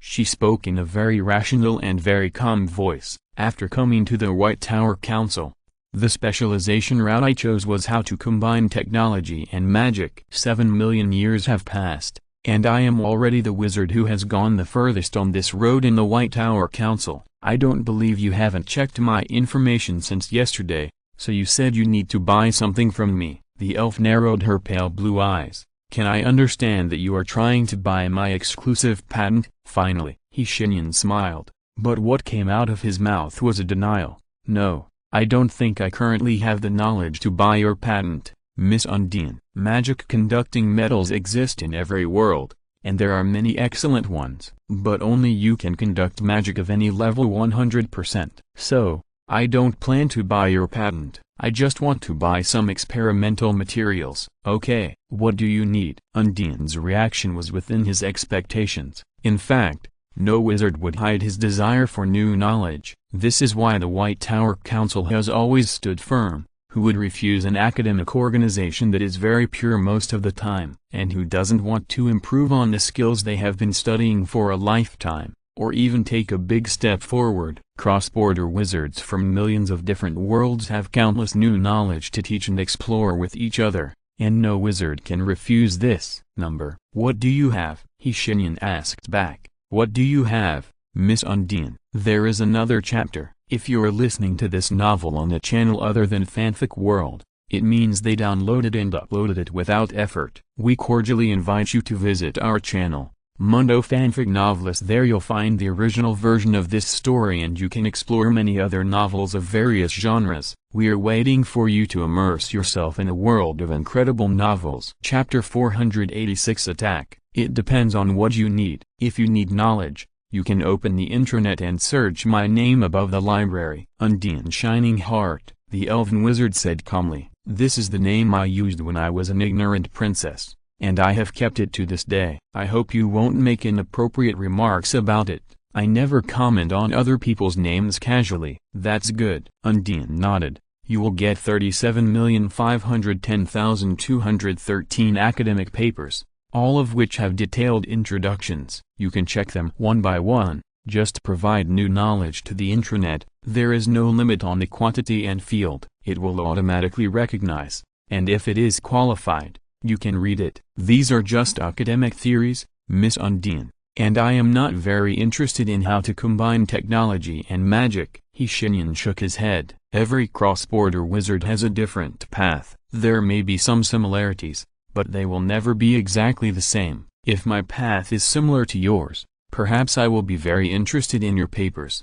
But I am a wizard with a more biased subject. I specialize in killing. You are very picky. The elf wizard showed a fleeting smile. So, what do you want? Laka walked down from the ship in a weak manner. The black ship had left him with bad memories in the past few days. He never expected that he would get seasick. The old captain who was responsible for bringing him to Noxus was also very surprised. He said more than once in his hoarse voice, I have only seen skinny guys and young men with kidney deficiency get seasick, but I have never seen a big guy like you get seasick. Big Laka curled his lips helplessly. His current appearance fits the definition of the word strong. In fact, only he knows that his body is not just strong. A team of people surrounded him. They all had swords on their waists. The red and black armor in the Noxian style exposed their identities. But don't get me wrong. They are not going to arrest Laka or do anything else. They are guards. The female officer in the lead has a dashing face. Her skin is slightly pale. Her long hair is tied in a helmet, and her eyes are sharp, which always reminds Laka of a falcon. It was she who commanded this team to surround Laka in the center. They stood shoulder to shoulder and looked around cautiously. The busy port did not pay much attention to this strange team. People busy with their lives came and went in the port of Juarez. Every port city seemed to be so busy in the morning. I don't think you need to be so cautious, Laka said to them kindly. I have the ability to protect myself. Our mission is to bring you safely to the immortal fortress, Master Laka. The female officer's tone was terribly serious. This has nothing to do with whether you have the ability to protect yourself. Okay, but you don't have to surround me like this, right? Isn't this your city? There won't be anyone attacking or doing anything else here, right? It's hard to say. The female officer's words made Laka nervous. There was no way. Although he was already a wandering monk in Suji-Zen temple, he was essentially just a young man in his 20s. And what she said next made Laka smell the smell of blood. Master Laka, my superiors have allowed me to explain to you the current political situation in Noxus. This is also a sign of trust, because you are the only Ionian who is willing to help us, and trust is mutual, especially after you have let bygones be bygones. She stared at Laka's eyes with her sharp gray eyes, and the team squeezed through the crowd and walked forward. Her voice of explanation was still clear. A disaster happened in the Immortal Bastion half a year ago. Some annoying conspirators died, and we are finally completely united. However, it was only the leaders of the conspirators who died, and their remnants are still active in small areas in many cities. The power of money is infinite, and people will always be greedy. Not everyone is as determined as we are to make everyone equal, and these people will naturally be used by them to die. Laka didn't understand the meaning of the conspirator in her words. He was unexpectedly calm to the female officer, and nodded calmly. It is normal for people not to understand each other, but it is somewhat beyond my expectation that they will shout and kill right away. They don't have to kill you, Master Laka. The female officer stopped, her hand on the sword at her waist. A carriage carrying goods to the dock blocked the way. 2 soldiers broke away from the team and went to negotiate with them to leave quickly, and even planned to help them load the goods. The others were very alert, like the female officer. She said softly, "Living people are much more useful than dead people in most cases. You are Ionian, and you are a wandering monk with special powers, although I don't quite understand the meaning of this word. But if they catch you, they will have a reason to make a fuss about your identity. For example, contact the Elders Union in Ionia. They can use you as a trigger to let the Ionians start a war against us." Laka laughed dumbly. "I don't think I have such status, Miss Felicia. I am just a small wandering monk, not those powerful elders. How could they start a war for me?" "That's because you don't understand the importance of Sujizen Temple. How simple people are." The female officer named Felicia looked at him deeply, then drew out the sword from her waist. Her left hand suddenly stretched out and pushed Laka to the right. Then, she raised the long sword in her hand, and an arrow was deflected by her block and fell on the stone brick road with a light sound. "Attack!" A soldier responsible for protecting him roared and blew the horn at his waist. The local garrison guarding the dock would arrive immediately. Everyone knew this, even the attackers. Felicia could almost conclude that they would launch an attack immediately. But, from where? The female officer with a hawk-like gaze scanned the crowd around her. Her eyes suddenly locked on a bald man in the crowd who seemed calm and composed. The sword in her hand was already pointed in his direction.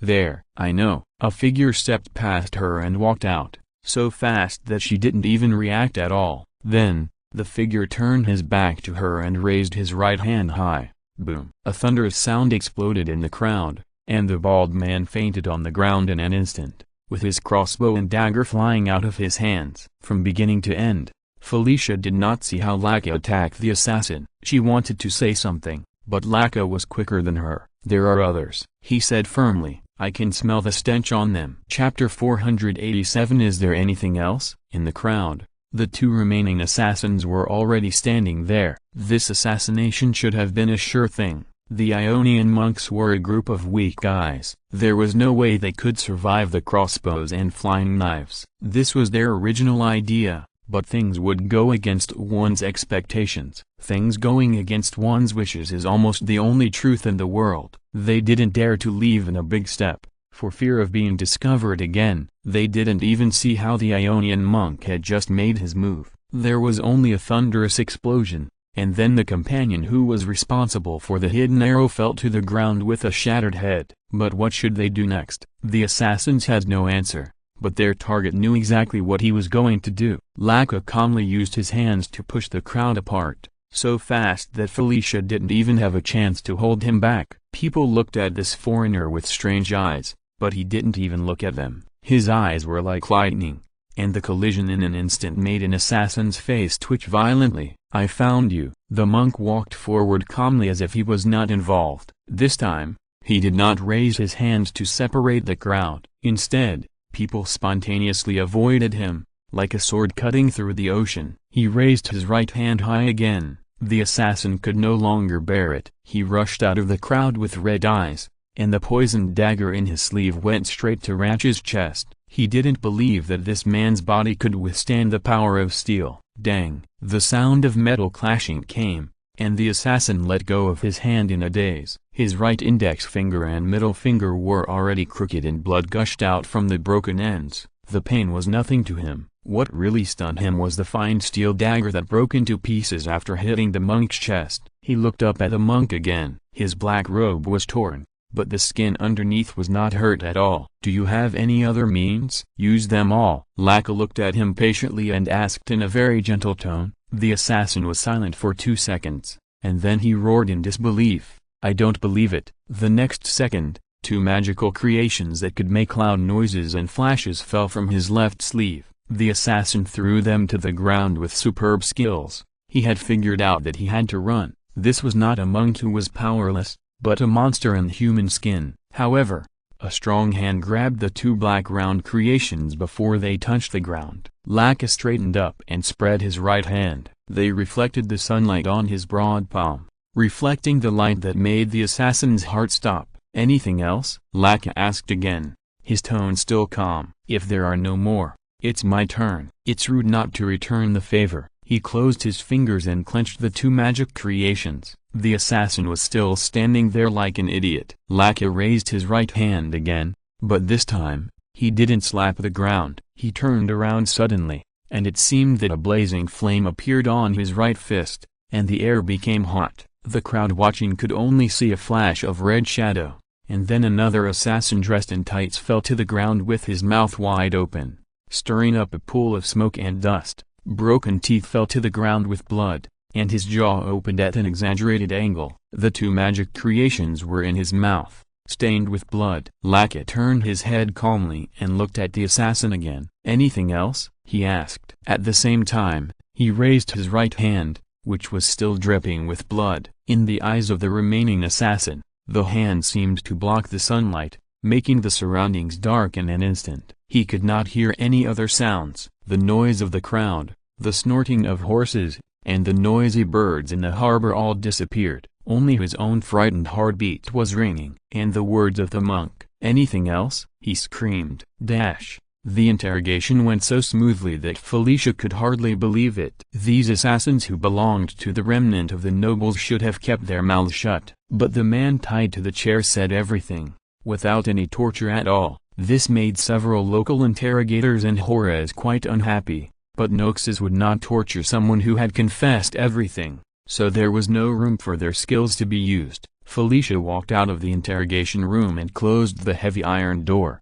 She still didn't understand how the monk named Ratchet did it. The female officer shook her head and let these complicated thoughts leave her brain. She would not think about things that were not related to the mission. She walked out of the dungeon, and the other soldiers in the same team stood guard at the door. As for Laka, he squatted on the grass by the door, watching with interest a group of ants carrying breadcrumbs. Master Laka. Felicia had never found the word master so easy to say. He explained everything. "Do you want to listen?" "That's not necessary." Laka was still observing the group of ants, with a smile on his lips. "I'm not interested in these things." "Well, actually I am a little bit." The monk stood up. He was a head taller than the female officer. Although he looked down at her, his expression was not aggressive at all, but innocent to Felicia's disbelief. "I don't understand, Miss Felicia," Laka asked puzzledly. "There is no feud between them and me. We have never even met before today." "Why do they want to kill me?" "Because they don't want you to reach the immortal fortress."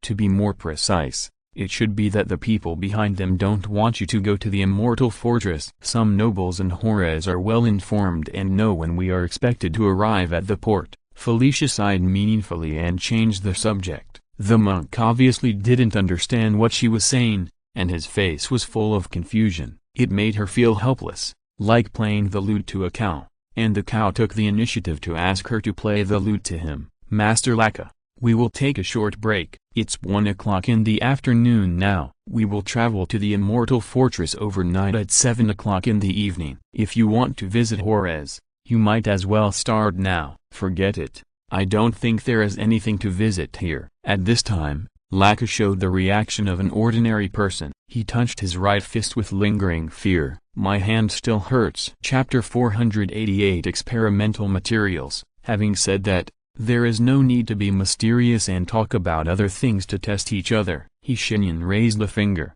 "I want you to give me the principles and production methods of those technological products in your hands." "That's all?" The serious expression on Wendy's face suddenly disappeared, and she returned to her lazy look again. A casual glance was full of charm. Her different skin color from ordinary people was the icing on the cake. Shenyan couldn't help but start to wonder, could this elf have fixed the charm on him? Indeed, many elves did this, and it has almost become a custom inside the White Tower. But those elves basically work at the elf bubble bath opposite the succubus massage shop. Shenyan doesn't think Wendy would do such a thing. By the way, a massage is really just massage, and bubble bath is really just bubble bath. She looked down at her nails and said nonchalantly, "There's no need to go through so much trouble for such a small matter. I thought you wanted to get something real from me. In fact, the principles of those technological products are originally included. My after-sales service is very thoughtful." "I haven't finished what I said yet." Shenyan raised his second finger. "And, a special experimental material." The elf looked at him for a long time and suddenly asked, "What do you want to do?" "What are you referring to?" "The first time we met was because of your post. Although my motive for coming to you was indeed not pure, the result of that transaction was good. Do you agree with this?" Wendy asked very quickly. Shenyan nodded slowly. "Very good. Then, you specifically pointed out the following conditions and asked me if I could help you get a dragon, whether it is a hybrid or a pure blood. The special requirements are that the magic purity must be above 60%, it must have blood magic, and the bone strength must be able to resist the level 5 destruction spell." Undine leaned forward and narrowed her eyes. "There are dragons that meet the requirements in the parliament, but if I remember correctly, there is also a very famous transformation spell in the parliament. The experimental materials are exactly the same as your description. So, you didn't find the right materials according to my requirements," Shenyan said calmly. "As expected. I must remind you, young human wizard." The elf stood up from her chair. A series of descriptions such as laziness and casualness disappeared from her at this moment, and she was no longer the scholarly aura she had shown before. Instead, it was pure, belonging to the transcendent rationality of a wizard. Her magic was lavender, and it was slowly spreading in the air in liquid form. Shenyan looked at the liquid magic calmly, trying not to let his desire to taste it show on his face. Undine said very seriously, "There are no taboos in the council. We can exchange any knowledge and do any experiments. Moral concepts have nothing to do with cross-border mages. People like you who still have a bottom line are rare species. This is why we elves like you so much. But that transformation spell is different. Do you know what consequences it will cause?" "I know." Shenyan certainly knows. The library area of the White Tower Council's intranet is a treasure. Here, you can find a lot of knowledge shared by mages for free. They are distributed in this area in the form of posts or books. One of the posts has firmly occupied the first place in popularity since it was posted. To this day, there are still countless cross-border mages arguing under it. The poster of the post is an anonymous user. This transformation operation was named "How to Find Some Fun for Yourself in the Process of Destroying the World." This name that sounds unrelated to the transformation spell is actually very appropriate. Very disgusting. The spell requires 3 materials. The first one is an adult intelligent creature, both men and women, regardless of whether the body is healthy or disabled. As for the second type, dragon species, with a magic purity of more than 60%, possessing blood magic, and bone strength that can resist gravity spells above level 5, in the classification of the White Tower Council. Destruction spells above level 5 can destroy a planet in an instant. As for the third type, the anonymous user said, "To torture that intelligent creature, let him/her/it feel extreme pain. It is necessary to completely break its mind, and then use the spirit to guide a series of spells to make the materials painful memories and soul entangled with each other. In this step, you need to be careful not to create a vengeful spirit. Just make the material's soul feel pain even if it is crazy." What to do next is very clear. Dragon species with a magic purity of more than 60% can gradually become a monster with the ability to destroy the world alone over time, and possessing blood magic means that the parents of this dragon species are not good people. It is very likely to regress during the long development period. The regress of dragons is a very scary thing. Imagine a monster whose skeleton can withstand attacks at the level of destroying a planet, whose mind is completely crazy, and whose soul is entangled with fragments of pain. This spell can indeed destroy a world, but where's the fun? An anonymous user replied, "Don't you think it's fun to watch the natives run one after another to try to stop the monster you created? They obviously can't stop it, but they still go to die. The final result is the destruction of the planet, and I can recycle it afterwards." By the way, the dragon species at this stage has reached the critical point of atavism. and the meat is very delicious. Part of the fun comes from this. In the past years, countless cross-border mages have argued endlessly under this anonymous user's post. Some people said that they should kill him, and such a beast should not be alive. Some guys who have no bottom line like the anonymous user debated fiercely with them below, and they threw out profound philosophical thoughts as material for debate. Undine said calmly, "Internal fighting is prohibited within the parliament, but it's different outside the parliament." Human. That anonymous user has been jointly rewarded by many mages in the White Tower. "I don't want you to be the next one." "I won't," Shenyan said softly. "Power and knowledge are neither good nor evil. The way that guy used this knowledge was wrong. This is obvious, isn't it? The reason why I need that kind of dragon seed is because I have to save a world." "I hope so," Undine said meaningfully. "I'll keep an eye on you." Shenyan. Chapter 489, Infection Phenomenon. "Then you just keep an eye on it." Shenyan wanted to say this, and his inappropriate sense of humor started to work again, but he held back. Wendy was very fast. In just half a minute, she got the dragon seed that met the requirements from another wizard. "Okay, I got the stuff for you. So, where's my reward?" She narrowed her eyes and licked her lips. "I'll give it to you when I have time." Shenyan nodded to her without changing his expression. "Then, you can leave." Looking at Wendy, he ordered her to leave. As expected, the elf wizard curled his lips and said with boredom, "Although I know that we all do this when we want to do experiments, your attitude changes too quickly. Men change their faces like turning pages of books, don't you know?" Shenyan smiled, and then used the room's authority to open a hole leading to the outside world under Wendy's feet. Her angry scream came out of the hole and echoed for a long time. After the screams completely disappeared, Shenyan turned his head slightly and took a look at the huge dragon lying on the ground. Although it was not yet an adult, its body was still huge. It was even bigger than the previous one, with a body length of 12 meters. The size of dragons always undergoes a qualitative change after adulthood. It is not difficult to imagine it flapping its wings to cover the sky after adulthood. Thinking of this, Shenyan sighed. Dragons are really a happy race. Just lying down can have powerful strength, and they are born with a long lifespan.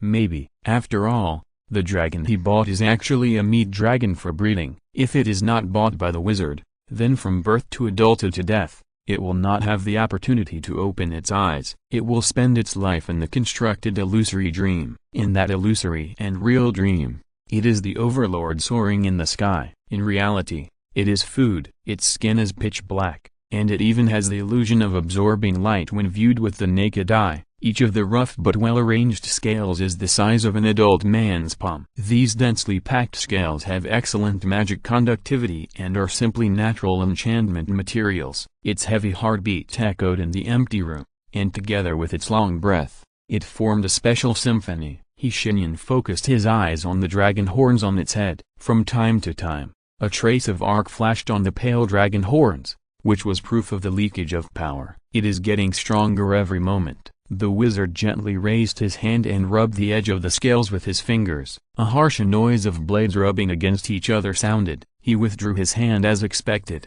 This dragon fully met the standards. "That's right." Then, the next step is the highlight. He has 4 different human body modification technologies in his hands, each different from each other and from different worlds. Greengrass Trial. Demon hunters have inherited the modification surgery for hundreds of years. With training, demon hunters can become deadly monster killers when they grow up.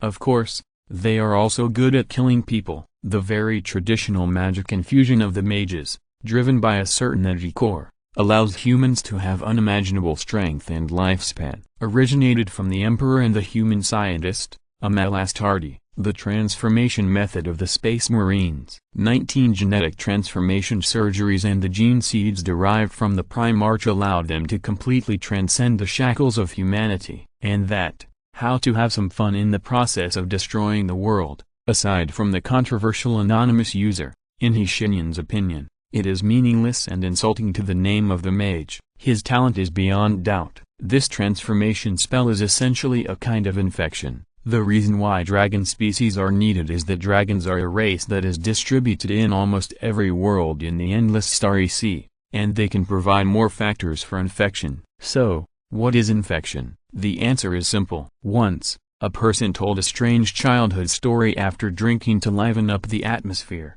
The story was very cliched and had a sense of horror, similar to some urban legend. There was a monster inside, and another companion present somehow agreed with his outrageous story. As a result, the story spread like wildfire, spreading farther and farther, from one group of people to another. It gradually became a kind of consensus throughout the region. Their brains convinced them, yes, we were all part of that strange childhood story, and we have all seen the monster in the story. Although they actually knew about this after hearing the story, they all agreed. Regardless of the factors, no one chose to speak out against it. No, I don't remember this. When a lie is repeated 1,000 times, it becomes true. When 1,000 people repeat a lie 1,000 times, it becomes reality. Then, the monster in the story really came out. It became a reality. This is the phenomenon of infiltration in mysticism. This phenomenon is very rare and often appears in areas with high concentrations of magic. Infiltration can be a monster that originally only existed in fantasy,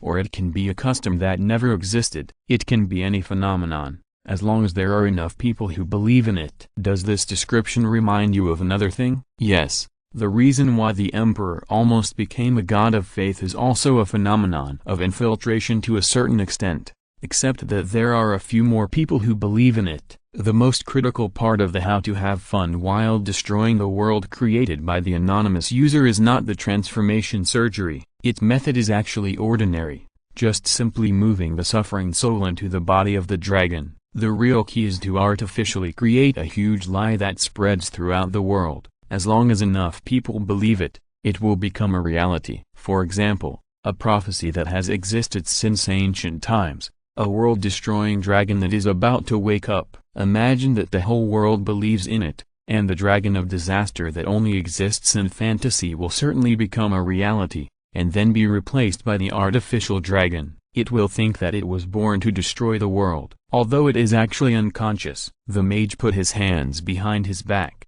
Just like the emperor, he also left a backup plan on Garvey-Loken. Although it was just an illusory shadow, it was enough for him to understand the current situation of Valoran, the small border country that Noxus is facing. He can't be wrong. That's the infiltration phenomenon. Chapter 490 Death. Sir, the spies reported that the Noxians are approaching us. A man in scarlet armor knelt on the ground without daring to raise his head. The above words came from his mouth. The person he was reporting to did not give him an answer for a long time. Vladimir sat on a high chair, staring at the huge French window in front of him. There was no moon tonight, and thick black clouds rolled in the sky. Occasionally, a few bright stars would appear briefly, but they would soon disappear. Sir? The man asked bravely. The Noxians are approaching. Yeah. Vladimir hummed lightly and waved his hand to let him leave. Do what you have to do, and don't bother me again in the next few days. His cold and indifferent attitude did not make the man feel that there was anything wrong,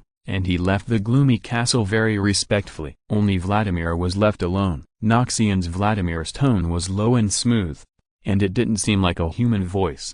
When he was alone, he completely removed all his disguises. His skin became paler and bloodless, and his long hair of the same color was casually draped behind his head. He slowly moved his facial muscles and smiled. They should have come earlier, he thought sadly. Why didn't they come earlier? I can't wait any longer. The gods need more powerful blood food. Vladimir sighed. His heart was filled with sorrow, and he didn't even know where this emotion came from. For a moment, his thoughts stayed at a certain point in the past. At that time, he was still a little boy with brown curly hair. After years of continuous war, the Ascendants broke into the mortal world, conquered all the worlds they could see with their unstoppable force, and then fought each other. At that time, he followed one of them. His country was broken, his parents died, and he was pulled into the army of the Ascendants as a slave. Thanks to his intelligence, Vladimir was quickly promoted. He hid his thoughts very well,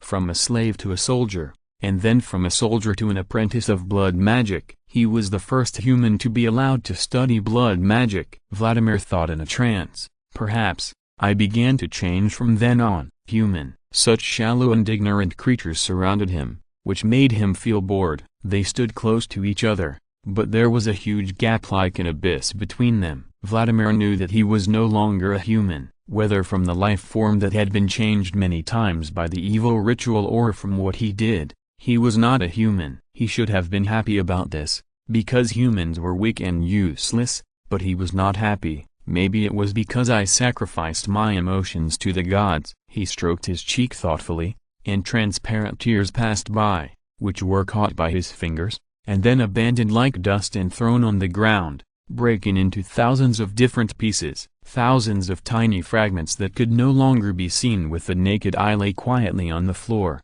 reflecting Vladimir's face, a pale face that no longer belonged to a human. The human named Vladimir died tonight, and a more terrifying thing was slowly born from it. Scouts riding on wargs ruthlessly crushed the grass, and Rajeclaw was one of them. You should be able to tell something from his name. Yes, he is a Vastaya, without a father or a mother. He wandered to Noxus and joined the army. He has no surname, and even his name is a nickname he got in an underground black boxing match. But Rajeclaw likes this name very much. His rough and primitive face has a natural wildness. The werewolf bared his teeth, revealing sharp canine teeth. The warg under his crotch was more obedient than that of his colleagues, running silently, until they arrived at the designated location, 3,000 meters in front of the capital of the small country over there. Rajeclaw, his captain called. Come here. Rajeclaw came up to him, the darkness obscuring their figures, his pupils gleaming in the darkness, and he could easily see what the captain was holding. Explosives? Rajeclaw was a little surprised. I thought you swore not to use this thing again. For Noxus and the Legion, my personal oath is of no consequence, his blinded commander said calmly, and stuffed the explosives into Rajeclaw's arms. He unloaded a small crate from his warg's back and pulled out 14 sticks of dynamite. These small black tubes were masterpieces of engineering. In the past, they had been used to split rocks and blast mines, until a warmongering maniac used them to kill people. The captain distributed them to everyone, and the reactions of the members of the team were different. Rajeclaw watched calmly as his brothers and sisters took the explosives that represented the broken oath of their leader, and remembered each person's expression in his heart. The explosives were quickly distributed, and no warg made a sound. They were eerily quiet, just like the night. The breeze brushed across Rajeclaw's face, blowing his fur. He placed the explosives on his waist and carefully tied them with 2 straps. The specially tied knot would keep them safe. We will launch a raid in 5 minutes. As scouts, our mission is to obtain intelligence. The explosives exist only to give you the ability to protect yourself when facing those blood knights. Of course, if any lucky person uses this thing to blow up one of their bastards, I will be happy for you. The captain's voice was filled with a smile, a cruel smile. Rajeclaw also had a smile on his face, and his smile was much more ferocious than that of a human. This is what happens when you have strong Vastaya blood. With an alien face, you will be discriminated against wherever you go. Only Noxus will not do that. This place tolerates everyone and anyone. This is why Rajeclaw is willing to stay here. He was originally a wandering wolf, but he unexpectedly found his lost homeland here. Get ready, everyone, the captain continued. This was rare. He usually didn't say so much before a battle. Let the Legion remember us and bear witness to us. As usual, if someone dies, your title will be inherited. Rajeclaw continued his words. The problem is, Captain, it's been so long, and we don't even know your title.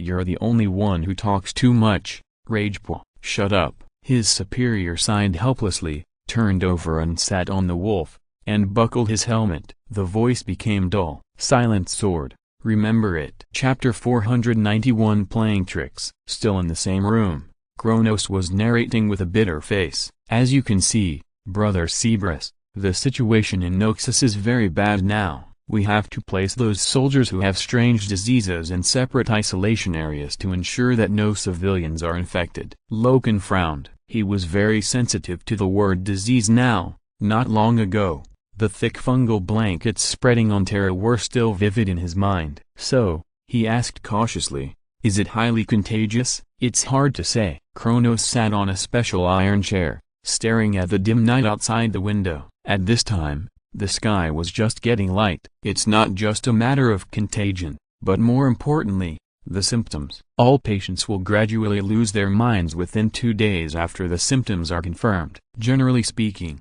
within a week, they will become crazy people with no mind. They only know how to bite and fight those who are not like them." As he narrated, Loken's face became solemn. In this world with backward medical conditions, once such a terrible infectious disease breaks out, the impact on the local indigenous humans is almost devastating. "Do you have a countermeasure?" Kronos raised his right hand slightly, signaling Sween, who was sitting not far away, to speak. The Noxian commander glanced at the stern warrior leaning against the door, and said softly, "A monk from the Sujizen temple is heading to the Immortal Fortress." They set out from Horus and should arrive at dawn. "Zen temple?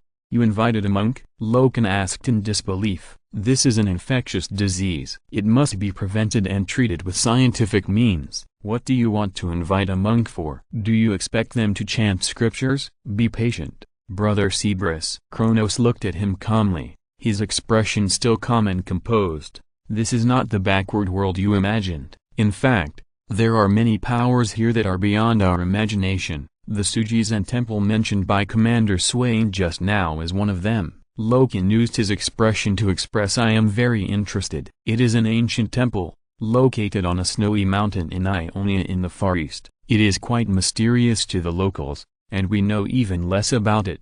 But according to legend, there is a dragon guarding the Suji temple, and their monks are different from ordinary monks." Swain explained for him, "Most of the monks in the Suji temple are wandering monks. This kind of monks do not eat vegetarian food and chant Buddha in the temple. Instead, they choose to go down the mountain to punish evil and promote good to the people. They will measure the entire Ionia with their own feet." "It sounds good." Loken rarely gave a relatively high valuation. The word "not bad" in his mouth was already the highest level. "It's not just that simple, Mr. Cerberus. Wandering monks usually have very powerful power." "Really? How powerful?" "No one knows." Loken smiled without comment and stopped asking. Instead, he turned to talk to Kronos about more information about the strange epidemic. At this time, Swain turned his head and looked out the window. The pale sky made him suddenly realize that I had not slept all night. At this time,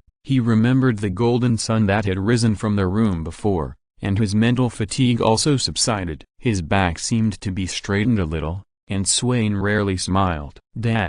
The wandering monk who they said had powerful power actually did not seem to fit this adjective at all. Laka was dozing off drowsily against the inside of the carriage. The mixed-blood horses had been galloping all night without rest. Their fatigue seemed to be transmitted to him, causing the monk to open his eyes uncomfortably. "What's wrong, Master Laka?" The female officer, who looked energetic even after not sleeping all night, immediately noticed his expression. She asked, "The horses seem very tired." "Of course they are tired," Felicia replied. "But, it's not important." Laka turned his head and looked at her. "Aren't they lives?" "Yes." "Then why are their lives not important, Master Laka?" "I don't mean to start a debate with you." Felicia lowered her eyes and answered with a transcendent rationality instead of thinking. "In this small escort team, only your life is important. Because you can do something for Noxus that we can't do. In order for you to reach the Immortal Fortress, we can give up anything. Your idea is really too terrible. I'm sorry I can't accept it," Laka said in shock. His eyes were so wide that deep wrinkles appeared on his forehead. "That's not what a young man of his age should look like." The female officer felt a little more relaxed for no reason. The hand that had been on the hilt of the sword since getting on the car also loosened. She whispered, "Master Laka, I once heard a merchant say an ancient saying from Ionia, but I don't know if he was lying to me.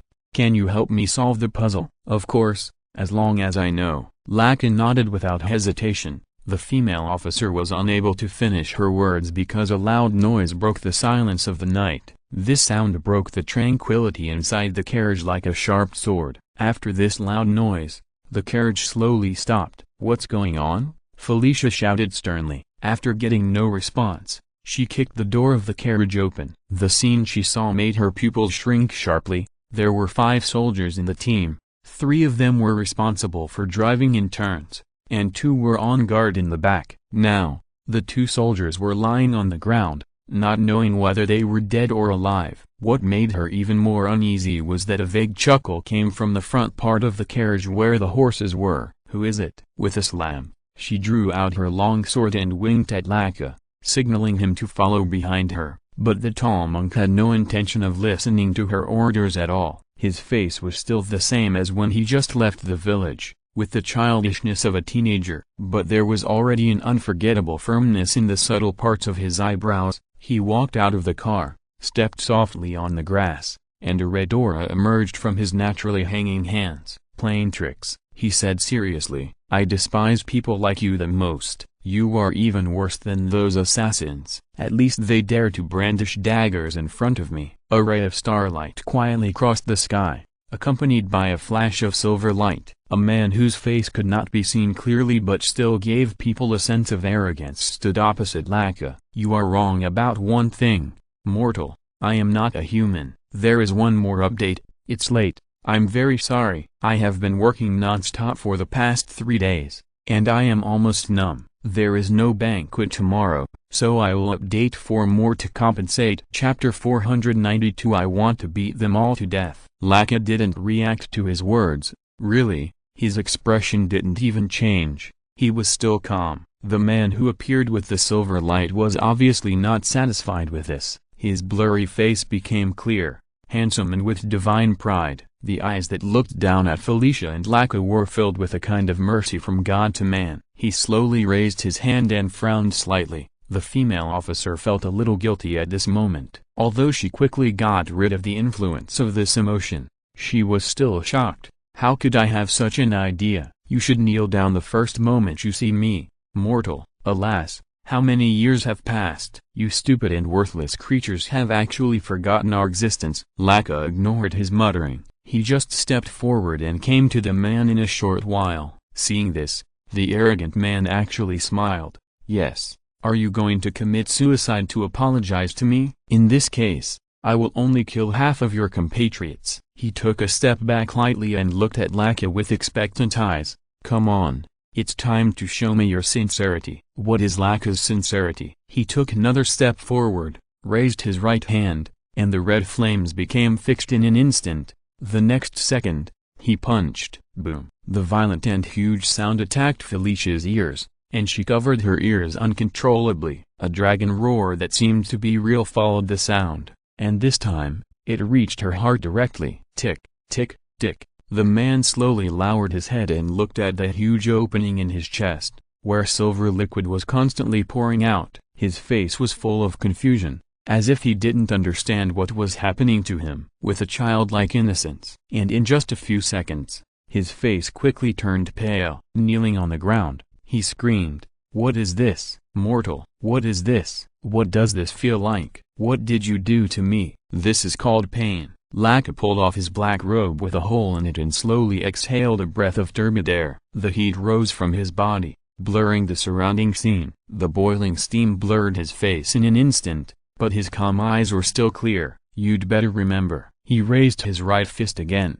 The man screamed and retreated without any image, while constantly roaring threateningly. "I am a member of the Star Spirits. Do you know how noble my status is? How dare you hit me? Mortal, you are dead. You and your race are dead. Do you know who ordered me to come here? Twilight Star Spirits." There was a sense of self-righteousness in his voice that made Felicia feel absurd, as if this man really believed that all mortals should kneel down the moment they saw him. "I will never forgive you," he even cried. "The Twilight Star Spirit will beat you for me. You damned mortal. I will hang you and everyone you know in the sky and let you die in agony. Are you done?" Laka ignored his threat and did not even change his tone. "You got it wrong, Star Spirit. I am not going to beat you, I am going to kill you." He said this very seriously. His expression, his posture, and the firm steps he was taking all confirmed this. The miserable Star Spirit suddenly froze. His face was full of questions. Why, the star spirit asked like a child whose perception of the world was distorted. The Twilight Star Spirit clearly said that you mortals are born without any value. You don't even deserve to live. The only meaning of your existence is to provide us with fun. Why? Why would you say such a thing? Laka just looked at him with pity. Inu, I see both the innocence of a child and the cruelty of a monster. It's hard to imagine what kind of people you are and how you can have such twisted souls. Laka lowered his head slightly, and the red flames appeared on his right fist again. But this shouldn't be the first time you've killed someone, right? The star spirit stared at him blankly, and then trembled with excitement at a roar. Answer me. Yes, yes, I killed a lot of people, he said like a bamboo tube pouring beans. I was allowed to go down to the world once 350 years ago. That time, I had a lot of fun here. Several villages offered many young humans to let them go. So, how did you do it? I killed them all, the star spirit said blankly, as if it was a matter of course. A touch of red light lit up in his eyes, which was very similar to the color of the flames on Laka's fist. I killed them all, and I did it only after I accepted their gifts. I was very happy because my sense of humor made the Twilight Star Spirit laugh a few times. I covered the entire ground with their names. He talked for a long, long time, so long that it was even scary, and the innocent words he said were more chilling than any ghost story the female officer had ever heard. It was not a psychological depression, but an instinctive discomfort caused by seeing a ferocious beast eating the corpse of its own kind. Felicia felt a nausea rising from the depths of her throat. The female officer's facial muscles twitched, and she trembled all over as if she had gone insane. She gritted her teeth and made a sound. Now, the only reason that made her restrain herself from putting her sword on the beast's neck was Laka. He turned his back to the female officer, like a natural barrier that separated her from the star spirit. The broad back muscles bulged, and a dragon was behind him, glaring at Felicia. So, humans are just toys to you? Even lower than that. Ah! Laka let out a dull sigh, took a step forward, and swung his fist, clean and sharp, with a crisp sound. The head of the star spirit exploded. A ray of starlight streaked across the sky again, and he looked up at the dark sky, not saying a word for a long time. Master? Felicia approached him cautiously.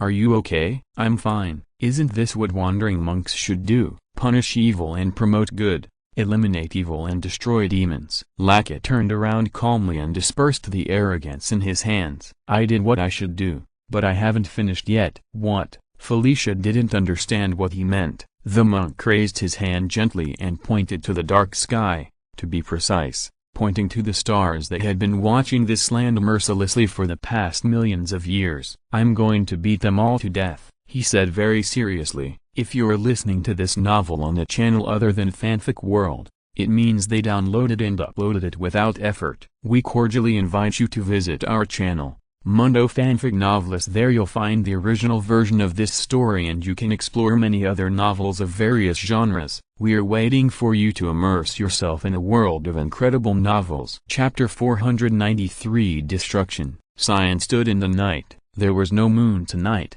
and even fewer stars. Dark clouds covered the sky, and heavy clouds rolled over their heads. There was a faint sound of thunder, and the air became slightly cool and humid. This made him know that a heavy rain would soon fall. The wind was gradually becoming fierce. Cyan lowered his head slightly, and his fingers stroked the handle of the axe. They launched the raid in the early morning, when people were most tired. If all went well, they would be able to hang the king and nobles of Duinmans on the city gates at dawn. How is it going? He asked Darius, who was standing beside him. He was still wearing the armor and holding a telescope in his hand. This technology originated from Piltover and was originally designed for hunters to find prey. The Noxians were the first to discover that this thing could be used in war. They were too far away from the scouts. Even with their modified eyesight, they were just some blurry dots. They had to rely on technology to help. The Wolf Scouts have arrived at the Wall of Duinmans. They have cavalry and military camps stationed outside. According to the plan, the scouts will launch a feint attack in 5 minutes, Darius said briefly, and then put away the telescope. The exquisite little thing made of brass made a click and then was compressed. He threw it to a soldier standing behind him and carried his black cutter. Behind the two of them was a large crowd of people. No one spoke, and even the rhythm of their breathing was very similar. They were all wearing black armor, only their eyes were shining. The wolf pack waited patiently, and 5 minutes later, several groups of exploding fireworks lit up from the other side of the plain. "Charge!" Sean said. Dash! Vladimir walked out of the castle slowly. His pace was very slow, even a little uncomfortable. The crooked footsteps somehow always reminded people of a puppet. He did not choose to close the gate of the castle, but left it open in a daze. The rotten air in the castle was brought out, mixed with the moist night wind, and blew into his nose, which had long been unable to sense any smell, but it still made Vladimir's pale face reveal a smile. "It's time," he muttered to himself, and 2 scarlet lights lit up in his pupils. Blood rose from under his feet and lifted him up. This torrent of blood that came from nowhere was like a huge wave carrying him down the hillside, and no one knew about this horrible scene. The residents of Duinmans were still asleep at this time. No one knew that death was coming until the torrent of blood collapsed their homes. When the sticky and hot blood turned into a man-eating blade that cut them all into pieces, the overwhelming screams finally made the edge of the sky that was about to dawn rise to a fish belly white, as if even the night could not be seen anymore. The huge waves rose higher and higher, and blood and body parts sank in it, adding bricks and tiles to it. It also allowed Vladimir to stand higher, 50 meters, 100 meters, until he looked down at all living beings, and finally a sickly blush appeared on his pale face. He took a deep, deep breath of air, and his nasal cavity had lost the ability to sense smells, so he stuck out his tongue and panted like a dog. The sweet smell of blood reached the tip of his tongue, causing his pupils to shrink into a small dot. "Power!" Vladimir roared excitedly, and a new wave of blood rose again, as if responding to his emotions. No one could survive where this huge wave of blood went. It ruthlessly crushed all civilians, and they even chanted the name of the false god until they died, hoping that he could protect them. Vladimir did not remove his evil witchcraft. He watched everyone die, regardless of gender, age or young, and even felt happy from the bottom of his heart. To him, these people were just sacrifices, things that were not much different from stones. Would you feel uncomfortable with the destruction of stones or soil? No, you won't. As he laughed, the towering walls of Duinmans were engulfed by the blood wave. The walls were originally engraved with names, and each stone had the names of those who built it. This was the will of the founding king of Duinmans, intending not to forget the workers, but it was ruthlessly destroyed. The bricks and stones were corroded, and the blood with strange high temperature completely melted them into slag, as if some kind of annotation. Not far outside the wall, the camp of the Blood Knights, a man with a straight mustache was stroking his bald head, his face full of sorrow. "The Noxians will soon be at the gates of the city, but the master they serve is staying in the castle, not knowing what he is thinking. What's more, just a few minutes ago, some Noxian scouts actually quietly touched their vicinity. If it weren't for a slave who was responsible for standing guard and found something wrong, the Blood Knights who were addicted to the blood feast would not know that the enemy was about to attack." Thinking of this, he could not help but become more anxious. He slapped the table hard, and stared at a young Blood Knight who was eating a bloody liver. "What time is it, and you are still eating here?" The young Blood Knight was startled, but he was still unwilling to give up the food in his mouth. He chewed it 2 or 3 times before swallowing it. "Excuse me, sir, this is the blood food I just bought today. I wanted to eat it tomorrow morning, but I was awakened at night and I'm a little hungry." At this point, he laughed naively, and at the same time, he picked up a piece with a fork and handed it to the mustache, from a 13-year-old girl. "Do you want to try it?" The mustache glanced at the liver that looked very fresh, and his throat rolled twice, but considering that this was the food of his subordinates, for his face, he still chose not to take it, but just waved his hand. "No, I'm not hungry." "You eat it, and then go out to see if those useless spies have found any information for us." "Yes, sir." The young man smiled naively again, with blood all over his teeth. He lowered his head and began to eat heartily, taking a sip of the dark red liquid in the cup beside him from time to time. He ate very quickly and finished most of the liver in a short while. The young man stood up and planned to go out to execute the order of his superior. Just as he walked to the door of the tent, his face suddenly twitched and he fell to the ground. "Huh? What's wrong with you?" The man with the mustache was shocked and hurried over. This was the descendant of a nobleman. If something went wrong, he might be in trouble. But in the next second, he also fell to the ground with his heart in his hands. The pain began to spread from the heart and spread to the whole body little by little. The limbs, body, and even the ends of the eyeballs were in pain. His vision became blurred, and just when he was about to fall into complete darkness, he saw that blood was flowing out of his body. Strange, I am not injured, why am I bleeding? This was his last thought. There are 3 more. I really don't want to go to work, and even if I do, I don't want to work in the catering industry. It's terrible, too damn terrible. Chapter 494 God is a fake. Of course he would bleed, why not? Vladimir sensed this thought, and a sardonic smile appeared on his pale face. Mortals will never understand that all power that comes out of thin air has a price tag.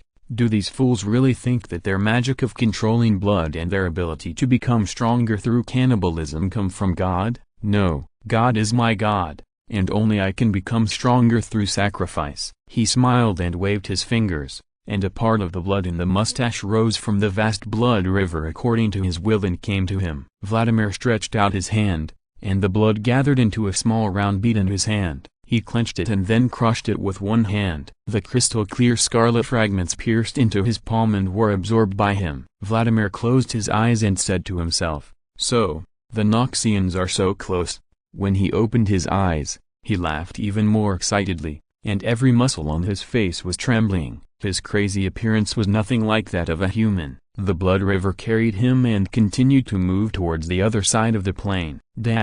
Crossing the world. Once again, leaping out of the blue light, Shenyan took a deep breath. The gorgeous scene of the endless sea of stars still remained in his eyes. Those fascinating scenes once made many cross-border mages addicted, and they were even willing to spend thousands of years doing nothing, crossing the world all the time, just to watch the endless sea of stars. If they were not lost, if they drifted in it for a long time, they would probably be willing to stay there forever. But Shenyan couldn't do that. He had to stay calm. He still had some things to do, and they were far from finished. Closing his eyes, the tentacles of his mental power instantly expanded to the entire runeland. He took in the scenes of all parts of the world, including Laka, who had just arrived at the Immortal Bastion, and Sean, who was fighting with a pale man. He opened his eyes, and the first rays of sunlight in the early morning shone on him. The black-robed mage raised one hand silently, and a flashing portal instantly appeared in front of him. But he didn't step in,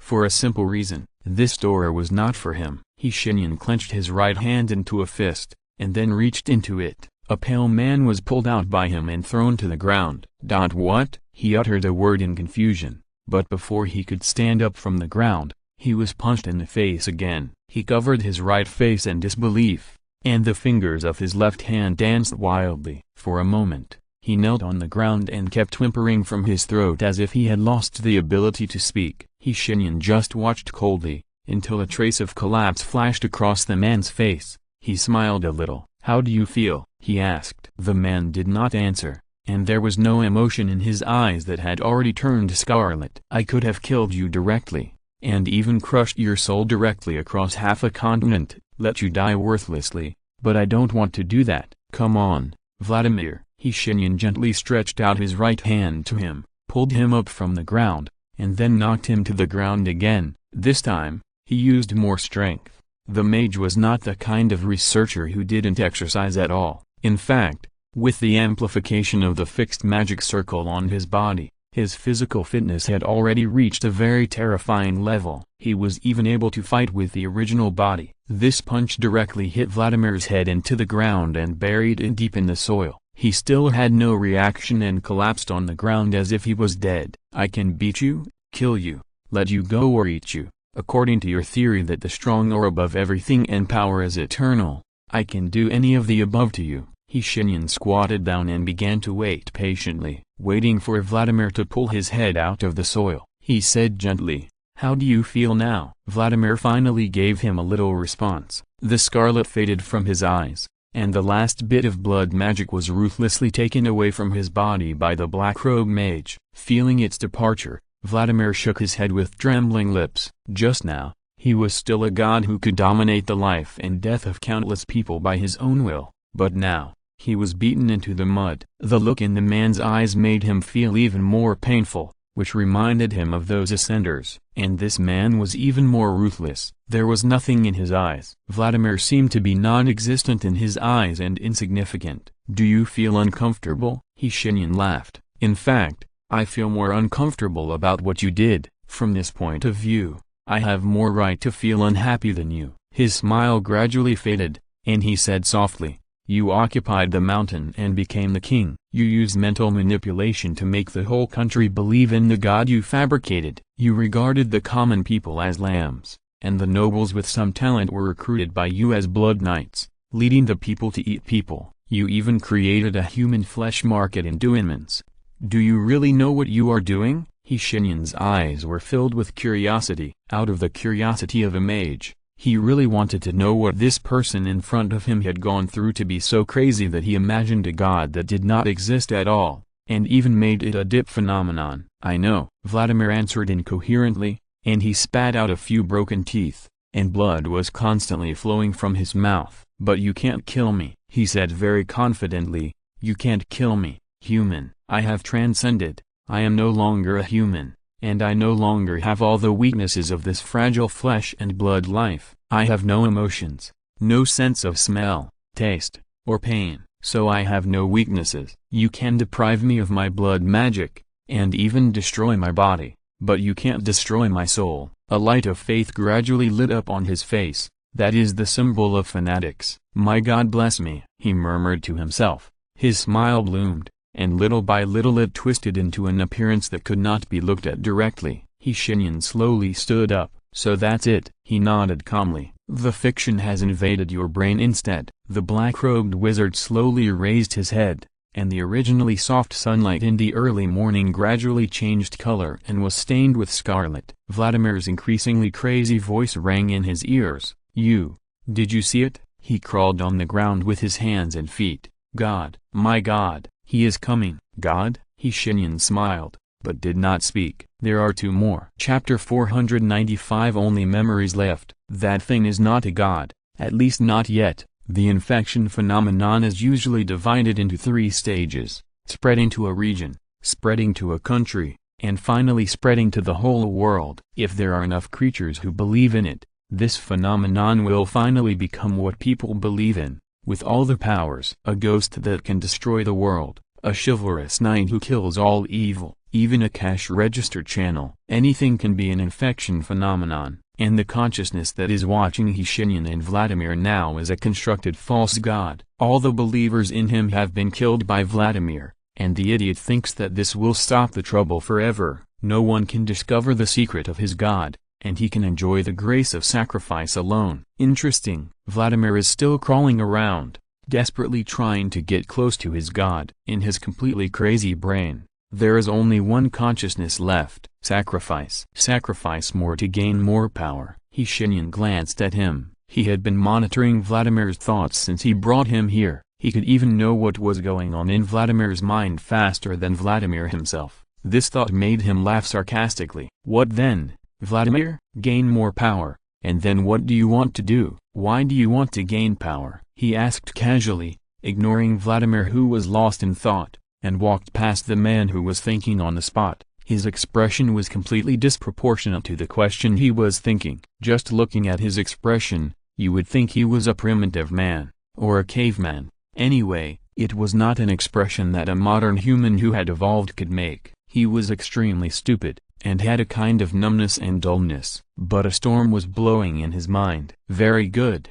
The goal was achieved. Shenyan was very cautious, even a little too cautious. The purpose of his words was simple: just to make Vladimir doubt his own beliefs. As one of the sources of the infection phenomenon, his paranoia and madness gave birth to this false god, and he killed all his believers. So, now, as long as he doubts his own beliefs, the existence of this god can be reduced to the greatest extent. It will be easier for him to deal with it. This is only part of the reason. In the final analysis, Shenyan does not believe that such a useless spellcaster who has spent 10,000 years studying art, playing with people's hearts, and running away in fear in the face of disasters can build an impregnation phenomenon from scratch with his own will. He does not believe it. His willpower and mental strength are completely substandard. Even if he is paranoid enough and has suffered a major blow, it is impossible to reach this point. The requirements for the birth of the impregnation phenomenon are extremely harsh. First,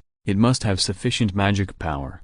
Duinmans does not meet this condition, and the problem arises from this moment. Even the conditions are not met. How can such a harsh phenomenon be born? The black-robed wizard narrowed his eyes and said nothing, patiently looking at the sky, waiting, even looking forward to seeing what will happen next. Compared with his ease, Vladimir on the side is much sadder. In fact, using the word sad to describe his current feelings may not be quite right. As he said, he has sacrificed many things. Emotions, smell, taste and even pain have all been abandoned by him. Now he has nothing but memories and his name. And what Shenyan just asked made him fall into a deeper self-doubt. Yes, why do I pursue stronger power? To survive? But when I escaped from the immortal bastion, I already had freedom. If I don't show up and fight against Noxus, no one can threaten me. I can't continue my previous life in Duinmans. He raised his hands blankly and looked at his familiar palms. His eyes passed over those palm lines of varying depths one by one, and his eyes were full of doubt. Even memories may be false, so what else can I have that is real? Vladimir's eyes flashed the yellow sand of Sharma and the face of his ascended master at that time again. At this time, he sadly discovered something. Perhaps, from the beginning to the end, he was just a slave trying to escape from the world in front of him.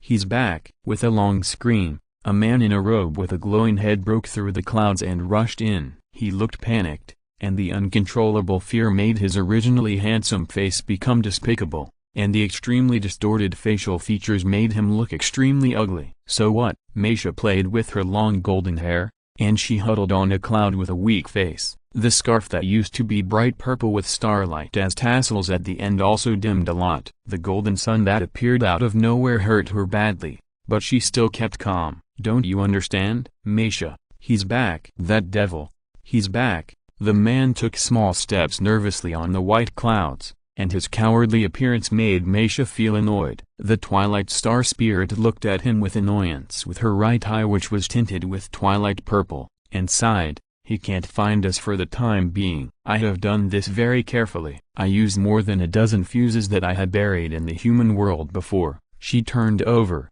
leaving the man a backup, and said in a dull voice, from Pilt over to Mount Targon, I used every fuse, and the mage tower left by the mage himself was also included in it. Noxus where the blue idiot is located is given special care by me. He himself is overwhelmed. Why do you think he can jump in front of us all of a sudden? You shouldn't have provoked him. The man yelled in a state of collapse. Why did you provoke such a demon? Masha, usually no one would have any objection to you playing with mortals, but this time you provoked an enemy that we can't afford to provoke at all. Did you see how he killed the others? Just a wave of his hand. My God! His lips trembled, and crystal tears flowed from his eyes, falling on the clouds and turning into pearls. Everyone is dead, burnt to ashes. He even ate several of them alive. Their screams are still echoing in my ears. Stop it, you bastard! Masha was furious, jumped up from her cloud, and roared at the panicked star spirit. There is one more update. I went to bed after coding and got up at 5:30.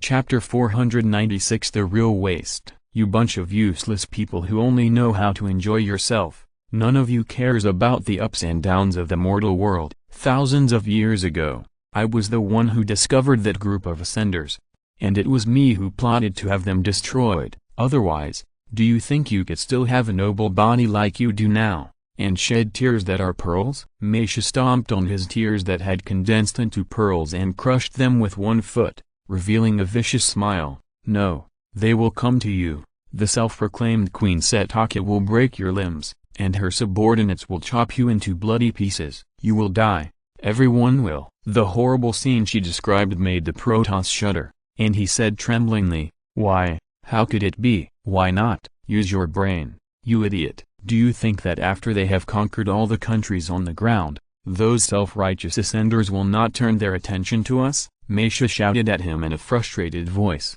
Strike first to gain the upper hand. We were born from the stars, and we are naturally endowed with great power and long lifespan, but that doesn't mean we are invincible. The Shurma Empire has Setaka leading it, and there are countless ascendants and mortal armies. As long as they are given a chance to come here, do you think you can resist them? Look at you, you are even crying, facing an enemy. Your reaction is to cry, instead of resisting. From this point of view, you are not even as good as those mortals. Her harsh shouting scared the Protoss very much. He was born later than Meisha, and the Twilight Protoss was like a mountain to all the Protoss, but it was a mountain that protected them, a strict mother, a person who set an example for them. If it weren't for her, they wouldn't be so keen on playing with mortals. With Meisha's example, they like to manipulate the actions of mortals behind the scenes and let them perform wonderful stage plays. But, he said fearfully, how dare they? How can mortals have such courage?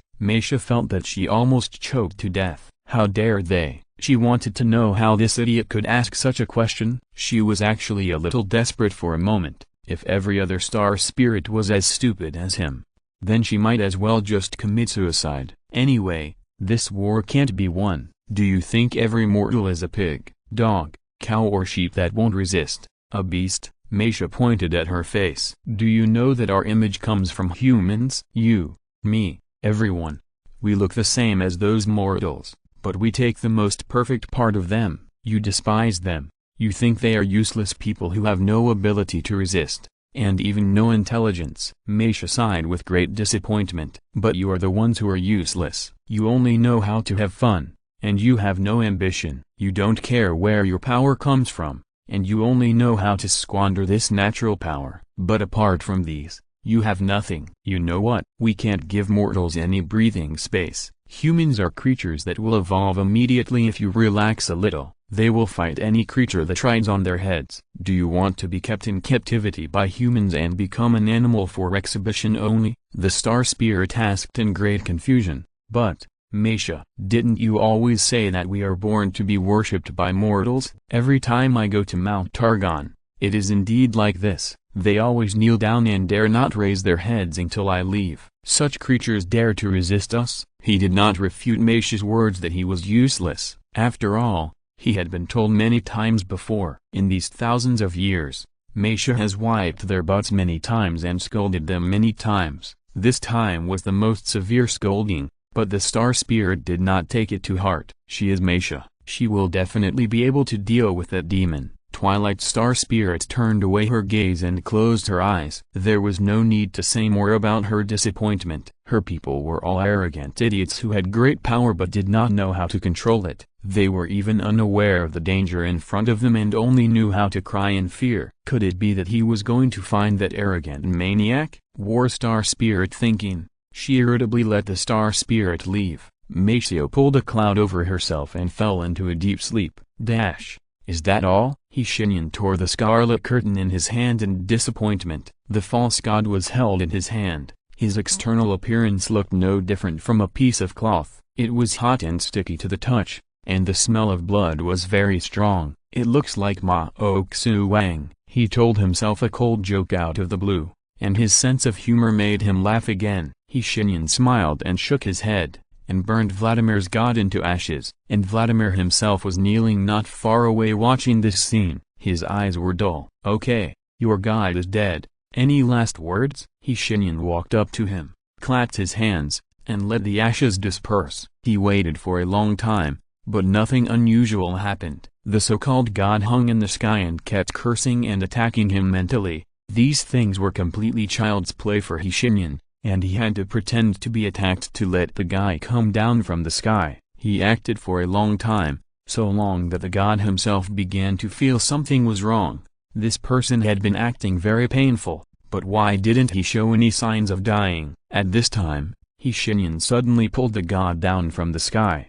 However, he knew in his heart that the whole thing was still full of doubts. It's just that I'm tired of conspiracies and intrigues, Shenyan said to himself. After speaking, he squatted down so that his eyes could be level with Vladimir. Shenyan looked him straight in the eyes and said, "Hey, Vladimir, I'm asking you a question. Do you have any last words?" A slave of the Ascended, a man who betrayed his compatriots to gain power, a man who betrayed his master to gain freedom. Vladimir, who had manipulated the country for thousands of years behind the scenes with LeBlanc, was silent for a long time. The black-robed mage just waited patiently. Finally, after a long time, Vladimir spoke. As soon as he uttered the word, Shenyan instantly wiped out his soul. The soulless body fell to the ground, and black flame surged from the void, completely burning it to ashes. "You don't really think I'll let you say your last words, do you?" Shenyan shrugged,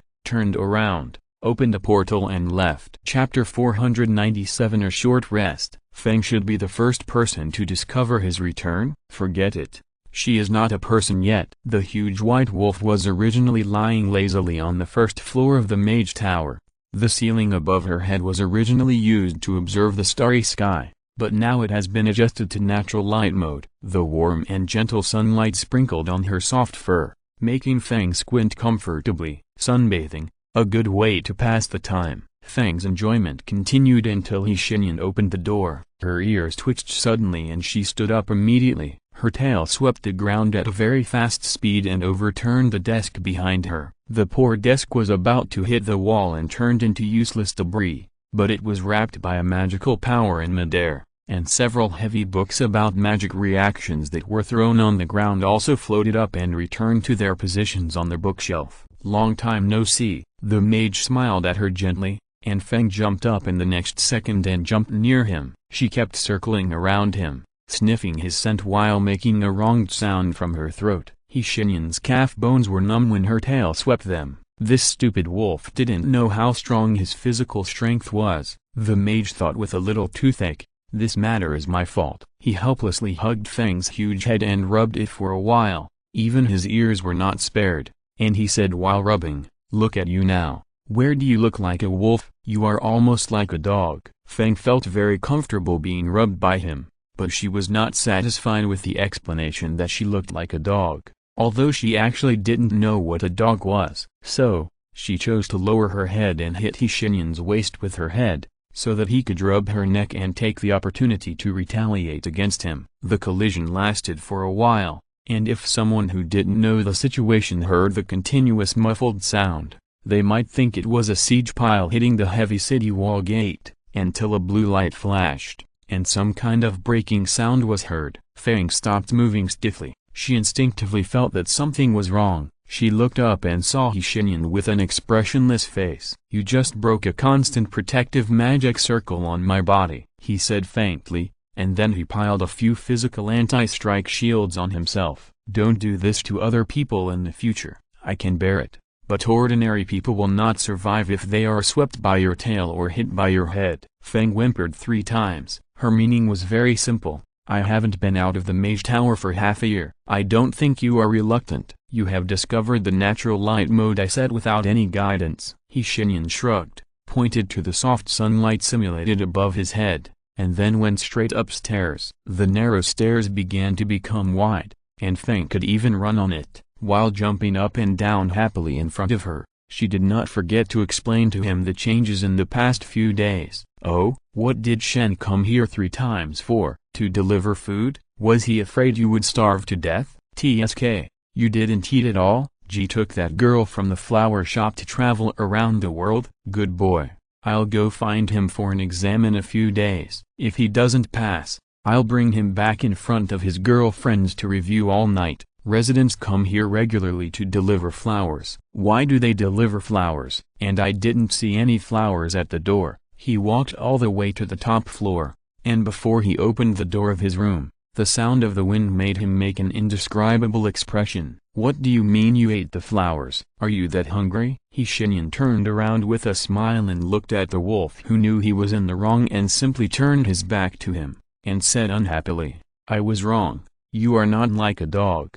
You are like a pig." Feng knew she was in the wrong, but she felt that he was insulting her by saying that she was like a pig. So she decided to follow the mage, who came in and whined non-stop. Shenyan was also happy for her to go, and everything he experienced in that dark and desperate universe did make him feel a little tired. In this wizard's tower, in front of Feng, he could indeed relax a little. Pushing open the door, the familiar scene made him sigh slightly. The fire was burning, and the warm light and the small crackling sound instinctively made people feel at ease. 2 armchairs and a round table piled with books were placed near the fire, and the carpet with intricate patterns covered the whole room. The unique fragrance of books spread in his nostrils. Shenyan took a deep breath and walked in slowly. Feng stopped playing tricks and followed him quietly. The wizard walked all the way to the armchair on the left and sat down with a sense of relief. It seemed that all the bones in his body were pulled out,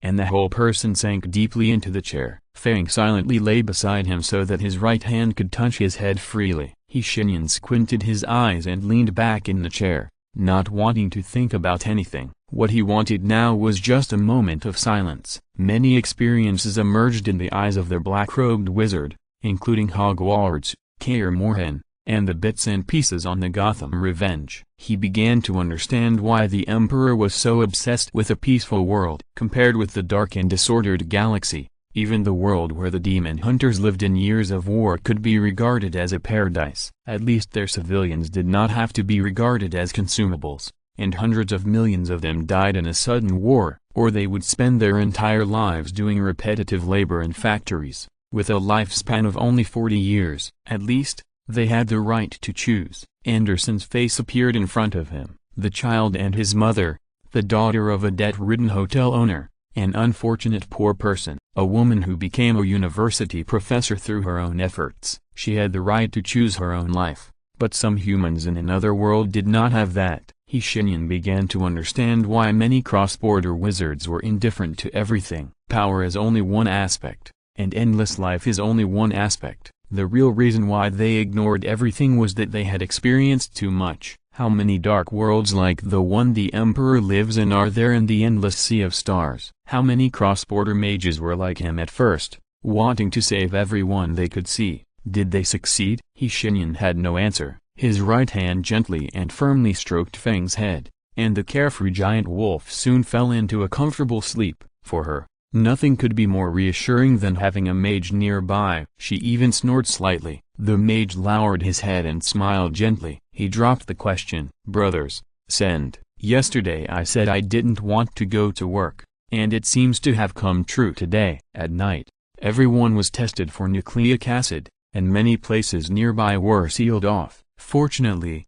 I haven't been running around recently. Chapter 498, The Lame. Ratcha looked up and took a look at the majestic walls of the Immortal Bastion. This place was beyond his imagination. Although Ratcha didn't like the cold architectural style of the Noxians, he had to admit that the Immortal Bastion was indeed worthy of the name. Their team entered from the main gate. Felicia was the only one left alive in the 6-man team. The female officer seemed to be indifferent on the surface, but Ratcha could briefly hear her inner voice. He knew that this heroic soldier was actually very sad. How could he not be sad? The brothers who had been together day and night died in front of him in the blink of an eye, without even a chance to fight. After entering the gate, what Ratcha saw was not a black and red iron blood fortress, but a quiet residential area. A variety of houses together constitute this community. There are villas, tree houses, and some people even choose to build a narrow and small but ridiculously tall house. This hodgepodge of styles unexpectedly complemented the red and black walls of the immortal fortress. Even Laka himself wondered if there was something wrong with his aesthetic taste. How could these two things that were obviously unrelated be put together so harmoniously? He walked forward with a team of soldiers who were responsible for leading the way. Felicia had already parted with him. She was going to report on her duties and end her mission. Before leaving, she only said the word "take care." Laka felt a little melancholy in his heart for some reason. This mood was soon interrupted by a girl who came up to him. She had brown curly hair, black pupils, and a smile on her face, but she was not looking for Laka. "Hey, Krenna." She followed the team carefully and smiled brightly at a soldier in the team. Laka couldn't see his face, but he could already imagine it from his voice. "Liliana? You. Why are you here?" "I'm still on duty," Greeno answered in a low voice, and the officer leading the team stopped. turned around and made a silent gesture. 2 soldiers threw him out of the team. His officer stroked his goatee seriously, glanced at the girl, and then glanced at Karina, whose face flushed but still forced himself to stand up straight, and said expressionlessly, "I'll give you half an hour, Corporal Karina. You must send Miss Liliana to her home. Do you hear? She lives a long way from here." "Yes, sir." The young man immediately turned around and left with the girl. From the back, he must have tried very hard not to laugh, but the girl's silver bell-like laughter had spread far away, and Laka couldn't help but smile. "Ah, love, the youthful vigor of youth is really beautiful." He sighed like this, and then immediately found something wrong. "I seem to be only 20 years old this year?" Just when he was in a strange state of distress, the officer suddenly came to him from the front of the team. He coughed and greeted him in a more official manner. "Master Laka, I hope you didn't get too bumpy along the way." Laka looked at him. The officer obviously didn't know what Felicia's escort team had experienced. Laka didn't want to say it either. He just smiled and nodded. The officer was obviously relieved by his answer, and he changed to a more warm tone. "I heard that you are from Ionia. Why, don't you look like it?" Laka raised his eyebrows and pointed to his naked upper body. Many Noxian residents he saw along the way also dressed like him, but they were all Vastai. They were either shirtless or wearing very little, both men and women. Laka's immoral dress in Ionia was not surprising.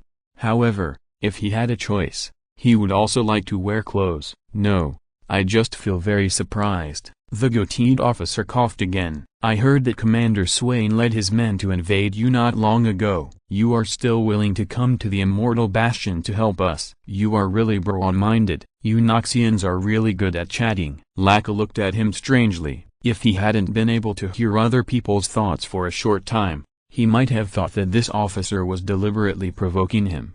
However, in fact, he really didn't. Although Laka was not angry, he didn't know how to respond to this sentence. For a moment, the atmosphere fell into awkwardness. Fortunately, this officer was obviously very clear about his chatting skills, and he immediately changed the subject. "You shouldn't know, there is a special person among the people you are going to meet today." "Oh, how special?" Laka followed his words and made a little joke. "He has 3 heads and 6 arms?" "That's not the case. 3 heads and 6 arms are too powerful when fighting." The goatee officer sighed for a moment, and then said, "Instructor Kronos is quite tall.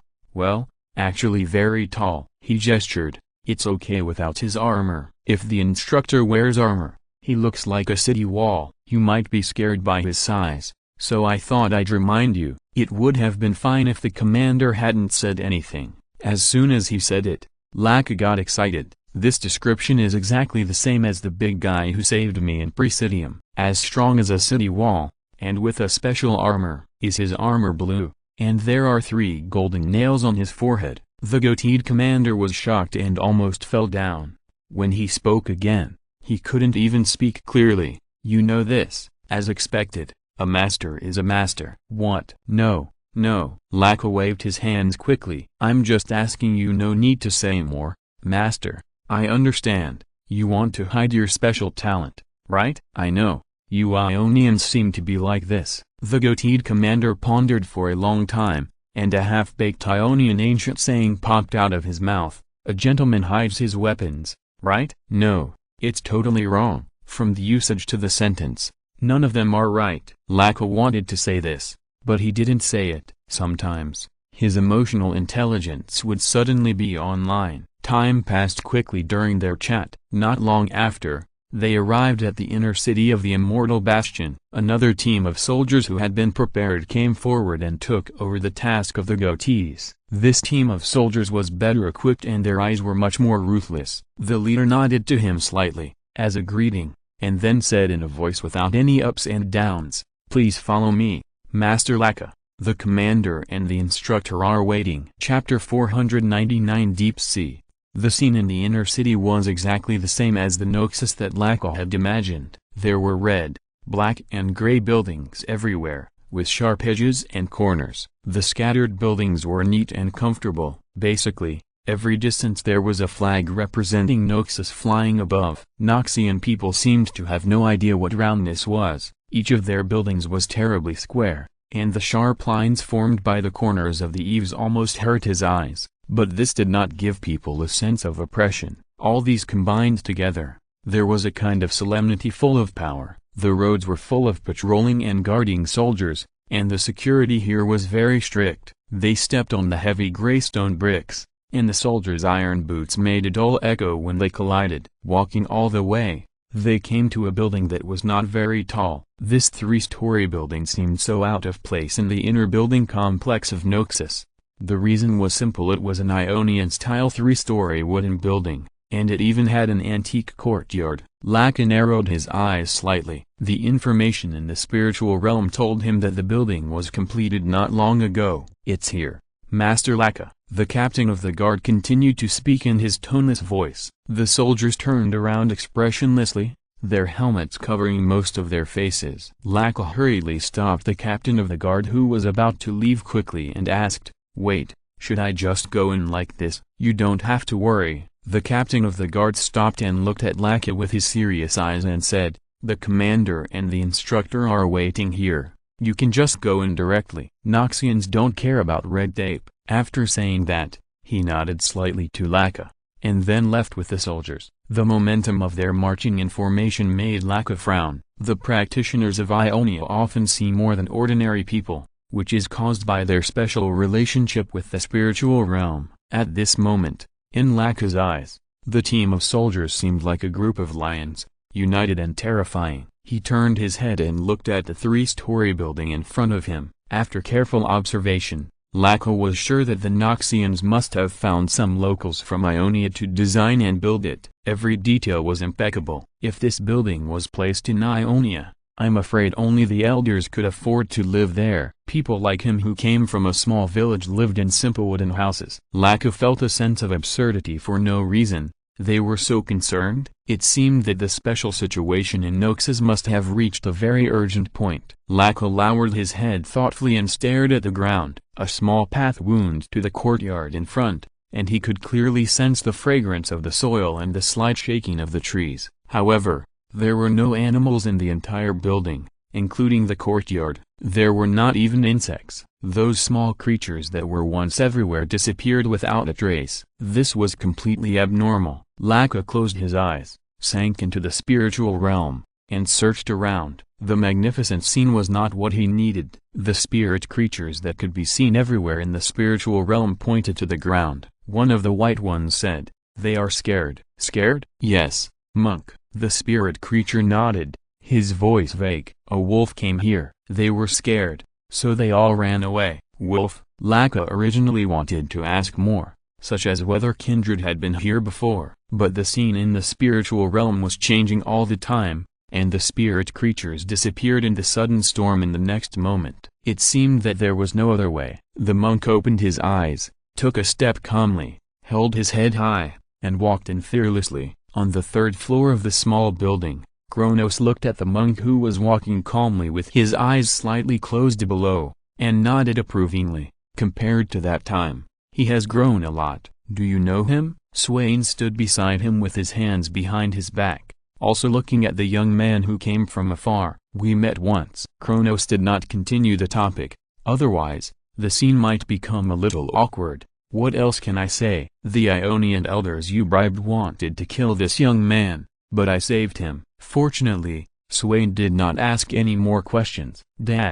Enough, Fang, you have eaten enough. That is your bowl, not food. Fang raised her head innocently, with half of a huge iron bowl in her mouth. Although she stared at the mage with wide eyes and pretended to be innocent, her mouth did not stop moving at all. After a few clicks, the bowl, with amazing hardness, comparable to the power armor of the Astartes, was chewed into pieces by her and swallowed neatly. Shenyan covered his forehead and began to understand for the first time how patient those who keep cats and dogs are. The wolf he raised had an outrageous appetite after the transformation, and could eat basically everything. No, perhaps one word should be subtracted. She basically eats everything. "I should be thankful that you don't eat shit," Shenyan muttered, standing up from the chair, and used the matter conversion spell to capture some scattered magic from the air to create a large piece of meat with sufficient energy for her and threw it on the floor. This is not the meat of those animals. According to the calculation of the wizard,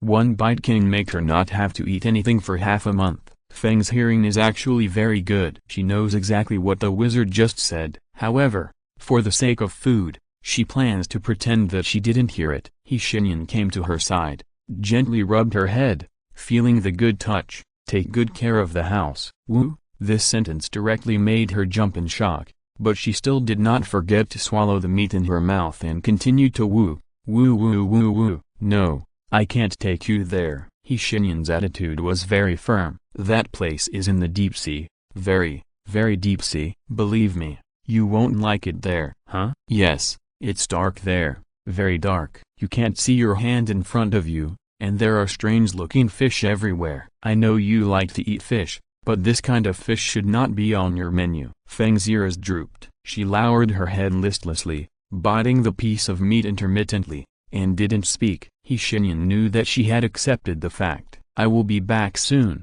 Don't switch my star observation to natural light mode this time. Do you understand? Don't demolish the house or anything.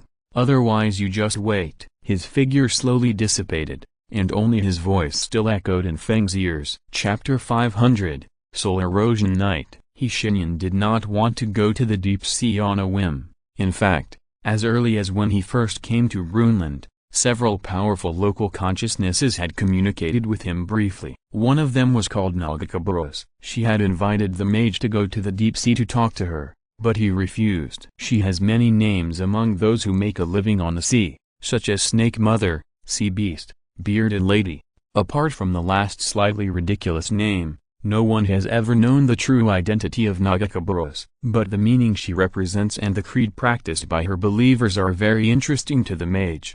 Nagakaboros represents a lot in the mouths of her believers. She is not only the god of life, but also the supreme beast that drives the sky and the sea. She has a very strict personality and believes that everyone should accept trials to find the true meaning of life. The true meaning she believes is sports. Don't get me wrong.